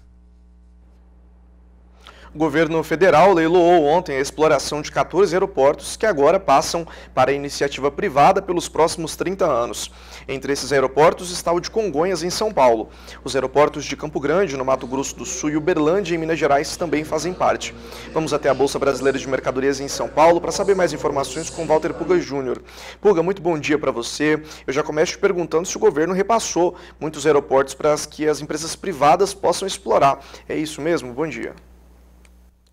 Bom dia a você, bom dia a todos. Bom, nos últimos 2 anos, para se ter uma ideia, o governo federal já repassou para a iniciativa privada 34 aeroportos. e pretende avançar ainda mais, né? Até o final do governo pretende aí, pelo menos até final de 2022, repassar 50 aeroportos para iniciativa privada. Se a previsão for concretizada, serão contratados 18 bilhões de reais em investimentos privados. Bom, o que ocorreu ontem foi 14 terminais foram leiloados na B3. Né? Nós estivemos lá, acompanhamos o desenvolvimento das negociações. O leilão feito ontem envolvia 3 blocos, que significam mais ou menos 16% do total de tráfego de passageiros por esses terminais. Bom, são 14 terminais, mas a joia da coroa era mesmo o Congonhas, né, que envolvia aí aeroportos do Mato Grosso do Sul, do Pará e de Minas Gerais. Bom, o leilão foi liderado pelo aeroporto de Congonhas, que é composto ainda pelos aeroportos de Campo Grande, Corumbá e Ponta Porã, todos no Mato Grosso do Sul, junto com Congonhas. Também no mesmo bloco, Santarém, Marabá, Paraupebas e Altamira, isso no Pará. Em Minas Gerais, ainda no mesmo bloco, esse bloco, o primeiro bloco, chamado Joia da Coroa, né? Uberlândia, Uberaba e Montes Claros, em Minas Gerais. O governo pedia 740 milhões de reais para outorgar o direito de exploração por 30 anos. Bom, quem levou foi a espanhola AENA, de desenvolvimento, que já tem aeroportos, administra aeroportos no Nordeste. E ela pagou 231% mais. Não teve concorrente. Ela ofereceu 2 bilhões e 450 milhões de reais por esses aeroportos. Congonhas e mais 10 aeroportos que eu citei agora há pouco. Lógico, Congonhas é um aeroporto de muito interesse para a empresa. E os espanhóis deixaram claro que o Brasil é parte relevante do processo de expansão internacional da AENA Desarrollo, essa empresa espanhola que já administra aeroportos em outros países, né, com força na Espanha. E segundo a diretora internacional da companhia, Maria Rubio, a empresa arrematou o bloco por 2 bilhões 450 milhões e pagou, feliz, 231% acima do que o governo pedia. Mas, entre esse leilão, nós temos também outro bloco, o chamado Bloco de Aviação Geral, que é formado pelos aeroportos de Campo de Marte, aqui em São Paulo, e Jacarepaguá, no Rio de Janeiro. O lance mínimo era de 141 milhões de reais e 141 milhões e 400 mil. Foi arrematado pela XP Infra, que pretende explorar os edifícios que podem ser erguidos, né, turismo, comércio, shopping, nessas duas áreas, né? Tanto aqui no Campo de Marte, em São Paulo, como em Jacarepaguá, no Rio de Janeiro. Agora, a disputa mais acirrada mesmo foi formada pelos aeroportos, né? Pelo chamado Bloco Norte 2, Belém e Macapá, que o governo pedia menos de 57 milhões de reais para outorgar o direito de exploração por 30 anos. Bom, houve uma disputa entre a corretora Planner e a corretora Nova Futura, e a Nova Futura ganhou, pagando quase 120% de ágio sobre os 57 milhões aproximadamente solicitados pelo governo. Pagou 125 milhões de reais, ou seja, um ágio de quase 120% para ter direito a isso. Bom, vou repassar. Segundo a ANAC, entre 2011 e 2021, o Programa de Concessão Aeroportuária no Brasil concedeu aproximadamente 75,82% do tráfego aéreo nacional para a iniciativa privada. Agora, com essa 7ª rodada e esses leilões de Congonhas, né, Mato Grosso do Sul, Pará, Minas Gerais e também com Belém do Pará e Macapá, o governo já repassou aí o equivalente a quase 92% de todo o tráfego de passageiros atendidos no país. Ainda há algumas questões a ser resolvidas, a questão do Galeão e do Santos Dumont no Rio de Janeiro, há também uma mudança em Viracopos, em São Paulo, mas o fato é que o governo já pretende avançar ainda mais e até o final do ano 50 aeroportos serão repassados à iniciativa privada, é o interesse do Ministério da Infraestrutura. O governo continua com os seus leilões. É com você, Vinícius. Valeu, Pulga, obrigado pela sua primeira participação aqui no Bom Dia Produtor.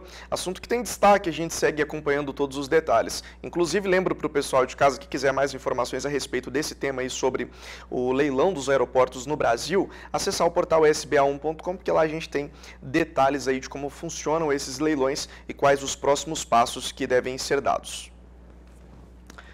São 8 horas e 54 minutos pelo horário de Brasília. Está chegando aí mais uma distribuição de superioridade genética da raça Tabapuã. É o leilão Tab G4 reprodutores, marcado para o próximo domingo, dia 21, a partir das 2 horas da tarde, com a organização da nossa parceira Central Leilões. Serão 100 touros jovens, todos DECA 1 até DECA 2 no PMGZ, Programa de Melhoramento Genético do Zebuíno, como você confere a partir de agora com Daniel de Paula. Muitos são escolhidos, mas nem todos serão chamados. Com o perdão de inverter uma parábola tão emblemática, é que reforçamos a qualidade dos 100 touros que compõem o leilão Tab G4 reprodutores que o Canal do Boi mostra dia 21 de agosto, domingo, 2 da tarde. Tabapuã do Córrego, TJG, e Tabapuã TRO novamente selecionam o que tem de melhor na safra de touros jovens com direito de representar o grupo que vem melhorando o currículo com resultados em provas, como o PENAT, mas sobretudo no campo. É o resultado do trabalho que a gente vem desenvolvendo, sempre buscando, usando todas as tecnologias disponíveis e buscando resultados melhores em cima de dados. Medindo constantemente, não tem como fazer seleção sem fazer medição, e a gente está constantemente desafiando e medindo todos os nossos animais. Foram animais que nós apartamos na cabeceira da safra 2020, então nós não podemos deixar a desejar um trabalho que vem ano após ano, conquistando o mercado e com muito rigor. Com muito rigor, a gente mantendo o grupo contemporâneo, fazendo as identificações, as medições, pesando sempre, com novas tecnologias. Então, a partir desse ano, já estamos agregando mais uma mensuração, que é a identificação de animais púberes, através da ultrassonografia testicular. Então, o Tab G4 não para. O que tem de tecnologia, nós buscamos, utilizamos para que o animal, o touro, a fêmea, produza bem e produza um bezerro de qualidade, que vai produzir uma carne de qualidade mais cedo, um animal mais pesado, com alto rendimento de carcaça. E a prova mais concreta da evolução que a gente tem visto nos rebanhos do projeto Tab G4 é que nas 2 últimas edições do PENAT, 2020 e 2021, o grupo fez 100% dos animais escolhidos para dar continuidade na coleta de sêmen e a sua distribuição para quase 30 rebanhos colaboradores no Brasil. Um caminho que preparou para o leilão animais destaque como o Elétrico TRO, PENAT 2020 contratado pela Genex, que teve sucessores do ano passado na prova da expogenética, como Fly e Foguete TRO, que também já estão sendo usados em grande escala nos rebanhos G4 e no Tabapuã pelo Brasil. Assim como o Igual TJG, destaque dentro do projeto e vai a um leilão que mantém alto o padrão de qualidade nos 100 touros do catálogo. De toda essa evolução, apenas uma mudança aconteceu na nomenclatura dos animais que foram selecionados para esse leilão de 2022. Ao invés de apenas elite superior em prova de desempenho, agora todos os animais do leilão são DECA 1 até DECA 2 no máximo, mas tudo com muito equilíbrio. É tanta superioridade genética que num lote como esse e nas propriedades do Tab G4, cada um deles poderia fazer parte da inscrição no PENAT. Não cabe todo mundo em Uberaba, sorte de quem tem em casa esse material genético para multiplicar e sorte de quem investir numa ferramenta que pode dar esse resultado no campo. Na seleção intra-rebanho, quando a BCZ manda a lista de PENAT, hoje quase todo o grupo está apto para ir para o PENAT. Então, no leilão, esse ano a gente resolveu fazer uma mudança. Antes eram animais positivos em avaliação e tinham que ser elite superior em prova. Então, além de ser elite superior em prova, a gente está só com o animal DECA 1 e DECA 2. Então, a gente pega só os animais, os melhores animais da safra e coloca nesse leilão que é o Tab G4. Isso foi assim, Lá atrás, quando a gente concebeu, né, o Fernando deu ideia, ele sempre falava desse leilão. Então a gente está chegando no modelo de leilão que ele sonhou 5, 6 anos atrás. Assim, as pessoas que compram, além de jogar em vacada, podem coletar para fazer ATF com esses animais, que são muito melhoradores. Passaram por uma série de provas para chegar até aqui, né? Filtros que vão lapidando esses rebanhos em carcaças frigoríficas e consolidando características que pagam as contas, com ênfase cada vez maior na precocidade. Isso é impressionante, porque no ano passado os 2 animais Penat eram filhos de super precoce. Esse ano 5 da cabeceira dos 5 que a gente recebeu 3 centrais de inseminação para escolher a cabeceira da safra. E da seleção dos apartados, que eram 10 ou 12, 5 eram filhos super precoces. Então tá mostrando muito o que o gene da precocidade traz. Então isso a gente vê na prática, né? Um touro desse for cobrir vaca no campo, ele vai dar bezerro que vai acabar mais cedo e vai ter valor agregado. Sim, as fêmeas, as filhas vão ser mais precoces, vão emprenhar mais cedo, deixar o índice de fertilidade da fazenda bem melhor e a reposição também maior, né? Ciclo que se renova com o equilíbrio em um volume que não caberia todo em Uberaba. Então, acaba brindando o leilão, até para manter a fidelidade do mercado a tanta qualidade. A gente brinca, você fecha o olho e aponta, o que seu dedo para o lado que apontar, você pode levar que ele é igualzinho ao vizinho, então o que foi para o Penat ou o que ficou aqui, são a mesma qualidade, o mesmo padrão, a mesma seleção, o mesmo cuidado e critério de escolha. E uma coisa que prova a nossa responsabilidade é um pouco dessa recompra, né? Os clientes sempre voltando, comprando novamente, e isso é muito gratificante, né? De a gente conseguir manter esse cliente fiel ao grupo, ao G4. Leilão TAB G4 Reprodutores. 100 touros da geração 2020 DECA 1 e 2 no PMGZ. 21 de agosto, domingo, 2 da tarde, com a Central Leilões e o Canal do Boi. Bons negócios que você só faz aqui pelas lentes do Sistema Brasileiro do Agronegócio. Olha só, mudei de cenário, vou para um rápido intervalo, mas daqui a pouco eu volto aqui da nossa redação mesmo para trazer mais informações que movimentam o setor do agro na manhã de hoje.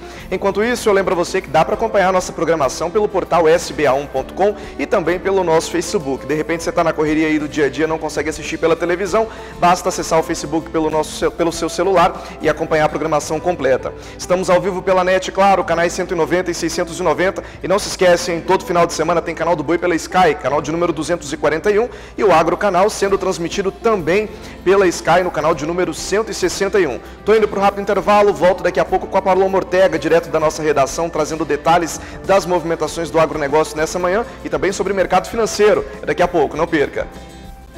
São com essas imagens que a gente volta do intervalo comercial, mostrando para você os principais destaques do agronegócio em todo o Brasil. São 9 horas e 6 minutos pelo horário de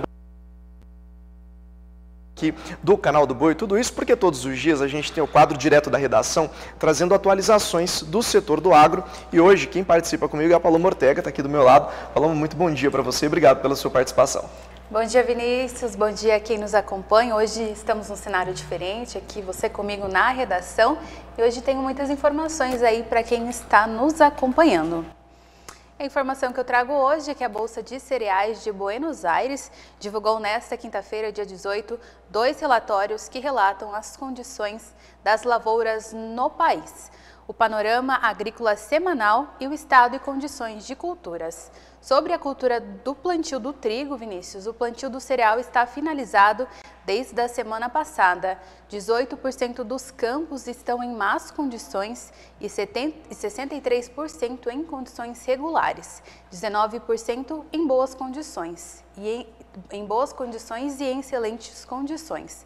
70,6% dos 6,1 milhões de hectares semeados encontram-se com as condições de umidade do solo adequadas ou ótimas, num ponto positivo aí, pois cerca de 9% da área destinada ao trigo deixou de ser semeada pela falta de chuvas e consequente atraso do plantio. 49,5% das lavouras estão na fase de afilhamento contra 74% do mesmo período na safra 21. 6,1% florindo e 0,6% formando espiga. E também informações sobre o milho. A colheita está chegando ao final, aí 97,9% da área de 7,7 milhões de hectares já foram colhidos. A produção total deve ficar em 52 milhões de toneladas, 3 milhões a menos que a temporada anterior.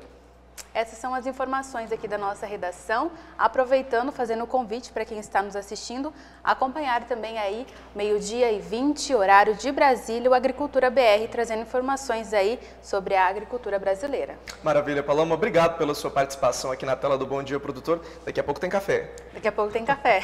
Valeu, ótimo dia para você. Bom, por aqui eu continuo, falo para você sobre o mês de junho, onde o agronegócio paulista cresceu mais de 16 mil empregos com carteira assinada. É o que aponta um levantamento da FAESP, a Federação da Agricultura e Pecuária do Estado de São Paulo. Quem traz as informações é o repórter Gustavo D'Angelo. De acordo com dados do novo boletim Painel do Mercado de Trabalho do Sistema FAESP-Senar, o Estado de São Paulo fechou o mês de junho com a criação de pouco mais de 80 mil contratos de trabalho com carteira assinada no acumulado de todos os setores. Foram mais de 600 mil admissões e 520 mil desligamentos. O resultado é superior ao de junho de 2021, indicando variações positivas de 6% nas admissões e de 12% nos desligamentos. O estoque cresceu para mais de 13 milhões de empregos ativos, cerca de 6% superior ao do mesmo período no ano passado.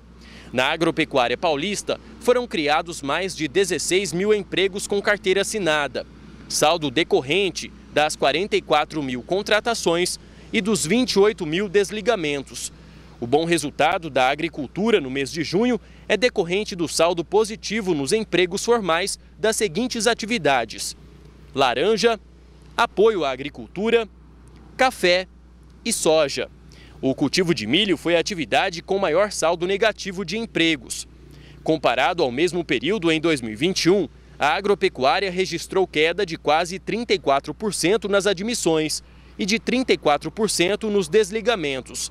No fechamento de junho de 2022, os estoques somavam 358.600 contratos formais ativos no setor agropecuário, queda de quase 2% em relação aos resultados do mesmo mês do ano anterior. De Araçatuba, São Paulo, Gustavo D'Angelo. O estado do Paraná conta com um sistema de cooperativismo bastante desenvolvido, inclusive no setor de bovinos de corte. As cooperativas atuam no mercado de carnes nobres para abate e comercialização de animais precoces. É importante conhecer mais sobre como esse trabalho é desenvolvido e é isso que o Mauro Andrade conta para a gente a partir de agora. Nós estamos na Coop Carnes, uma cooperativa de produtores de bovinos. Vamos conversar com Christopher Helbruck, ele é médico veterinário e ajudou a implantar a Coop Carnes há 14 anos atrás. Christopher, esse sistema cooperativado para o produtor de bovino traz vantagens, agrega valor ao setor? Com certeza, a gente vê hoje que muitos frutos desse trabalho vêm sendo colhidos também pelos produtores. O produtor, na medida que ele se organiza para produzir um produto de qualidade com constância, ele enxerga melhor o processo dele, ele se volta completamente para o processo dele, enxergando que tem um consumidor lá no final que vai valorizar ou não esse produto, né? Então existe uma consciência produtiva maior para os produtores. E o consumidor, assim, as cooperativas do Paraná, de maneira geral, até hoje, trabalharam para o mercado interno. O consumidor é muito beneficiado por esse processo também, porque esse produto de melhor qualidade está chegando na mesa dos consumidores aqui regionalmente, né? E à medida que você tem um produto de melhor qualidade, o consumidor normalmente valoriza isso, né? E aí essa agregação de valor está chegando para os produtores. Acho que esse é a grande chave do sucesso desse processo aqui no Paraná. Para fazer parte da cooperativa, o produtor deve atender às exigências quanto a padrões de acabamento de carcaça, idade dos animais e regularidade na escala de abate. São dois pilares básicos: qualidade e regularidade, constância de produção e qualidade. Esses critérios de qualidade são principalmente voltados para gerar uma carne de melhor maciez, que é o primeiro critério de avaliação de qualidade de carne bovina pelos consumidores. Então, os pilares são esses. O produtor ele tem que produzir uma carne de qualidade, que o consumidor enxergue qualidade nela, e precisa fazer isso com constância, porque o consumidor ele quer consumir carne de qualidade todo dia, né? A busca pela qualidade passa ainda pelos rigorosos padrões sanitários que iniciam mesmo antes do abate. A gente faz avaliações dentro das propriedades, pré-embarque desses animais, já no processo também de produção dos animais, e depois dentro do frigorífico, no abate e distribuição, tem um controle de qualidade bastante rigoroso, até para garantir essa qualidade para o consumidor. Para finalizar, você acredita que esse modelo aqui do Paraná ele é replicável para outros estados do Brasil? Eu acredito que sim, ou talvez ele tenha que ser adequado à realidade de cada estado, de cada mercado consumidor, de cada mercado de produção. O Paraná ele é caracterizado por propriedades de médio porte, né? E talvez em outros ambientes onde você tenha maiores propriedades, um mercado consumidor de repente mais distante, você precisa adequar algumas coisas, mas que com certeza ele é replicável em outros pontos, eu não tenho dúvida. Ok, Cristo, obrigado pelas informações. Então, como demonstra aqui o Paraná, um exemplo no cooperativismo brasileiro, com modelos de produção que trazem melhor resultado, mais profissionalização na cadeia produtiva. De Rolândia, no Paraná, Mauro Andrade. E em Goiás é considerada alta a incidência de tuberculose e brucelose em bovinos. Por isso, um comitê de enfrentamento às doenças foi criado para ajudar e orientar produtores rurais. A Ana Paula Bellini tem os detalhes. Duas doenças silenciosas, onde os sintomas podem demorar a aparecer. Uma vez contaminados, os animais aparentam estar saudáveis por muito tempo, enquanto estão transmitindo a doença. No caso da tuberculose, os sintomas aparecem no estágio final, quando o animal sofre perda de peso, apresenta dificuldade respiratória, tosse seca e fraqueza geral. Já a brucelose afeta as partes reprodutivas do animal, causando principalmente abortos e queda na produção de leite. Em Goiás, a incidência de brucelose em bovinos é de 18%, índice considerado alto de acordo com a Agência Goiana de Defesa Agropecuária. A doença, que afeta principalmente a produtividade dos animais, pode ser transmitida para seres humanos. A brucelose no ser humano, ela causa doenças nas partes reprodutivas, e a tuberculose tem todo aquele problema que é uma doença de difícil recuperação, tratamento muito longo, por ser muito longo, muitas pessoas desistem, aí tem que começar tudo de novo. Então, são doenças que atacam os bovinos e que são zoonoses, então elas passam para o ser humano também. Então, através de contato, com mesmo o uso do leite, se o leite estiver contaminado, essas doenças podem ser transmitidas para os seres humanos. Com a preocupação da alta incidência das doenças em todo o estado, a Agência Goiana de Defesa Agropecuária criou um comitê de combate e enfrentamento às doenças. O grupo está desenvolvendo uma série de ações para ajudar e orientar os produtores rurais. Um comitê onde nós vamos começar a elaborar um plano para controle e erradicação dessas doenças. Então, nos próximos dias, esse comitê vai se reunir e vamos começar a elaborar o que nós vamos fazer para a gente poder diminuir a incidência dessas doenças aqui no estado. Uma reunião para definir novas metas para a erradicação das doenças está programada para o dia 22 de setembro. De Goiânia, Ana Paula Bellini.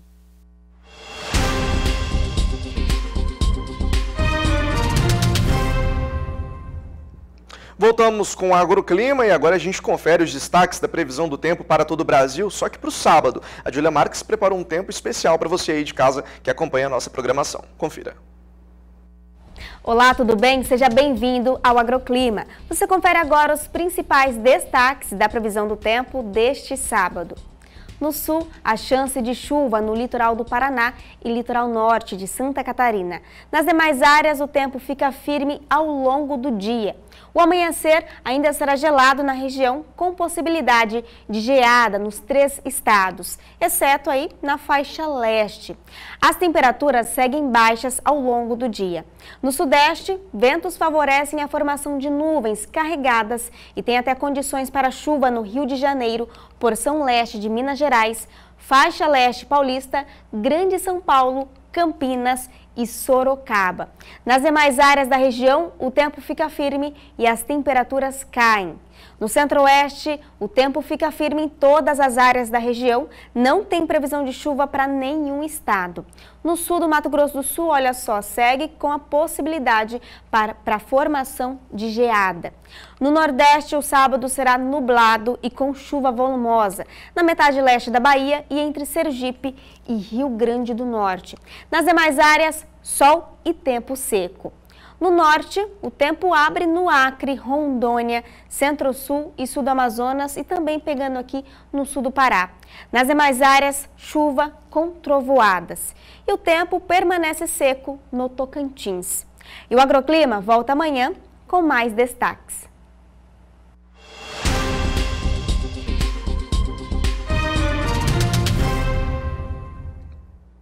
9h19 pelo horário de Brasília, entrando na reta final do Bom Dia Produtor dessa sexta-feira, destacando para você o custo de produção de suínos que subiu mais entre junho e julho. É o que indicam os dados apurados aí pela Central de Inteligência de Aves e Suínos da Embrapa em Santa Catarina. Voltamos a São Paulo, até a Bolsa Brasileira de Mercadorias com Walter Puga Júnior. Puga, para suinocultores está cada vez mais caro produzir, é isso mesmo? Bom dia. Bom dia a você, bom dia a todos. Quem está chegando agora é que, em relação a julho do ano passado, por exemplo, o aumento no custo de produção para o produtor de suíno foi 6,2% maior, 6,20%. Mas no mês passado, o custo de produção da suinocultura lá em Santa Catarina, que é o principal estado produtor do país, subiu 2,8% quando comparado com junho, ou seja, entre junho e julho houve um aumento de quase 3%. Em média, o suinocultor gasta R$ 7,55 por quilo para produzir um animal no chamado sistema completo. Segundo o analista Ari Sandi, da Central de Inteligência de Aves e Suínos, lá em Santa Catarina, na Embrapa, a alta do indicador deve-se também a uma mudança de cálculo no levantamento que é feito para custo de produção de suínos, né? Passa agora a contabilizar os gastos com transporte de alimentação animal e também uma correção nos chamados ativos fixos, né? No que está imobilizado lá em edificações, equipamentos, que pesa sobre os custos fixos.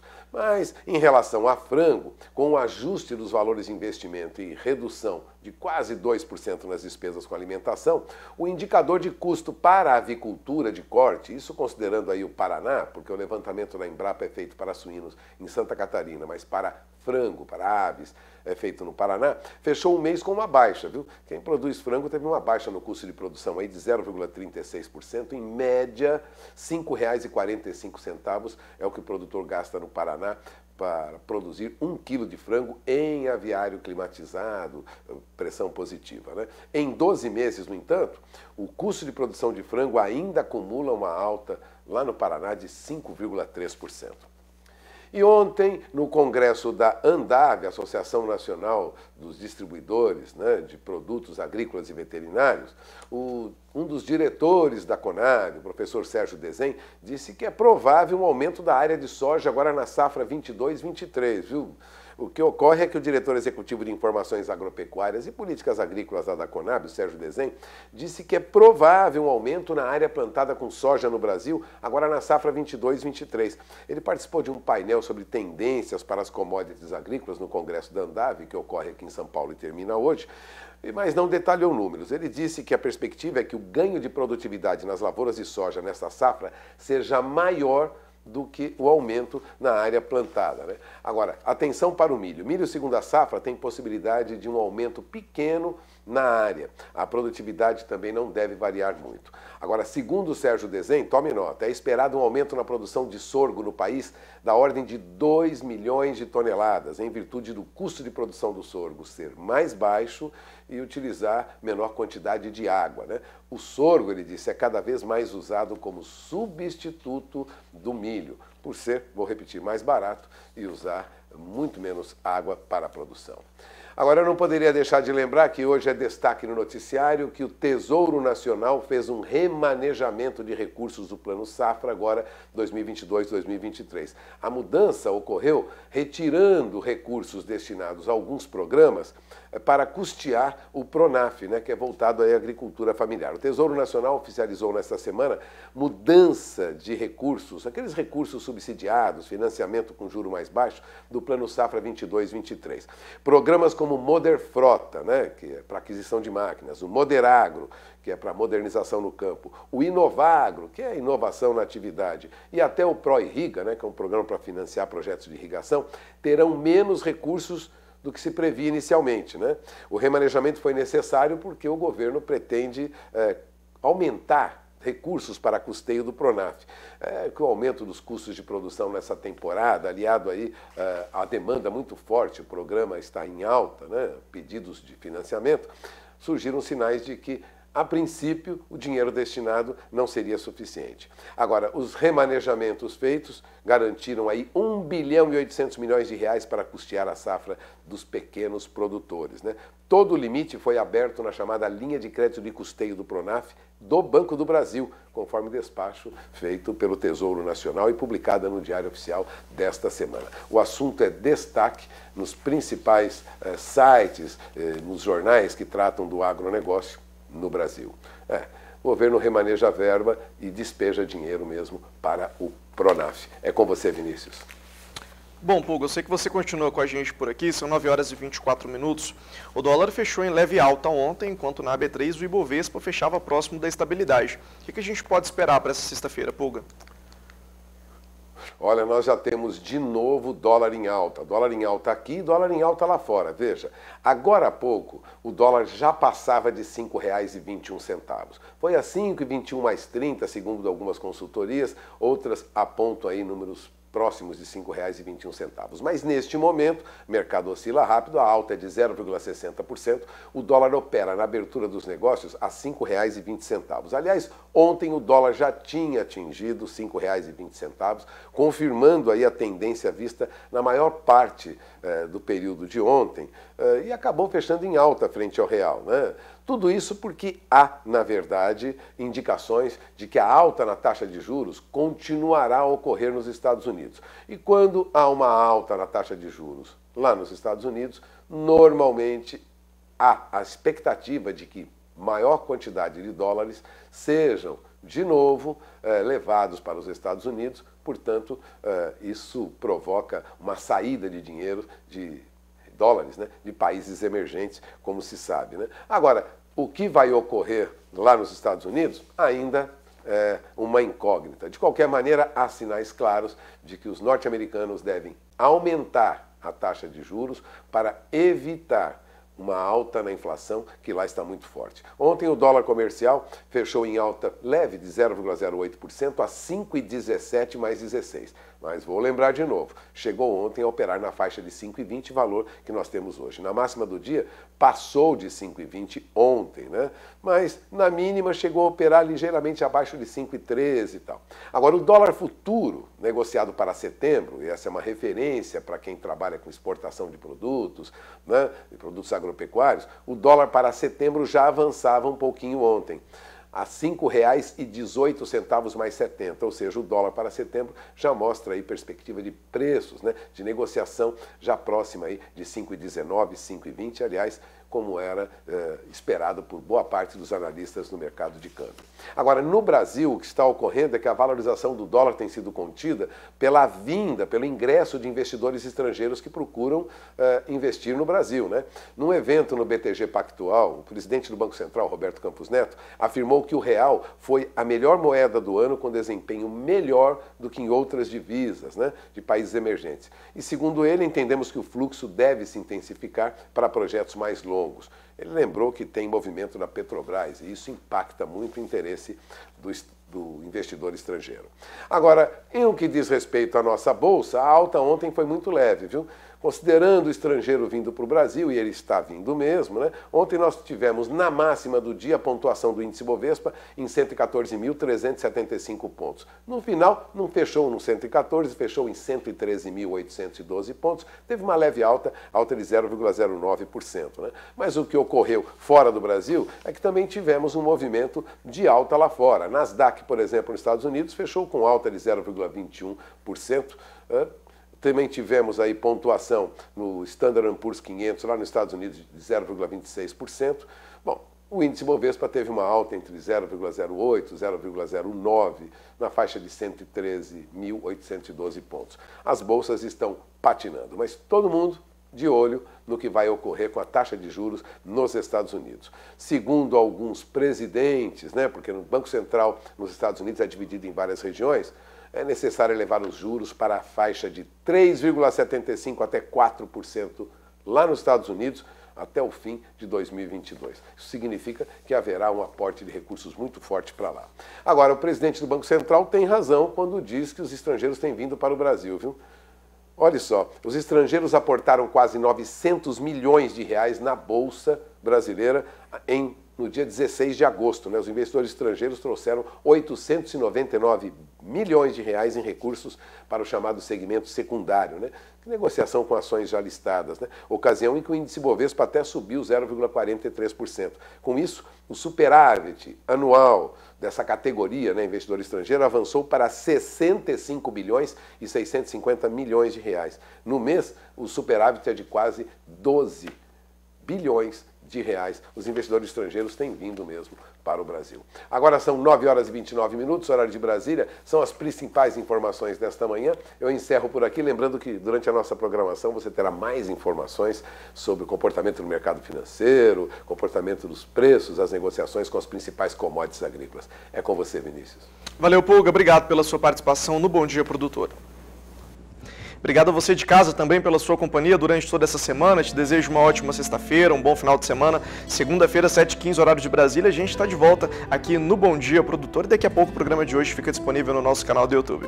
Um abraço para você e até a próxima. Tchau, tchau.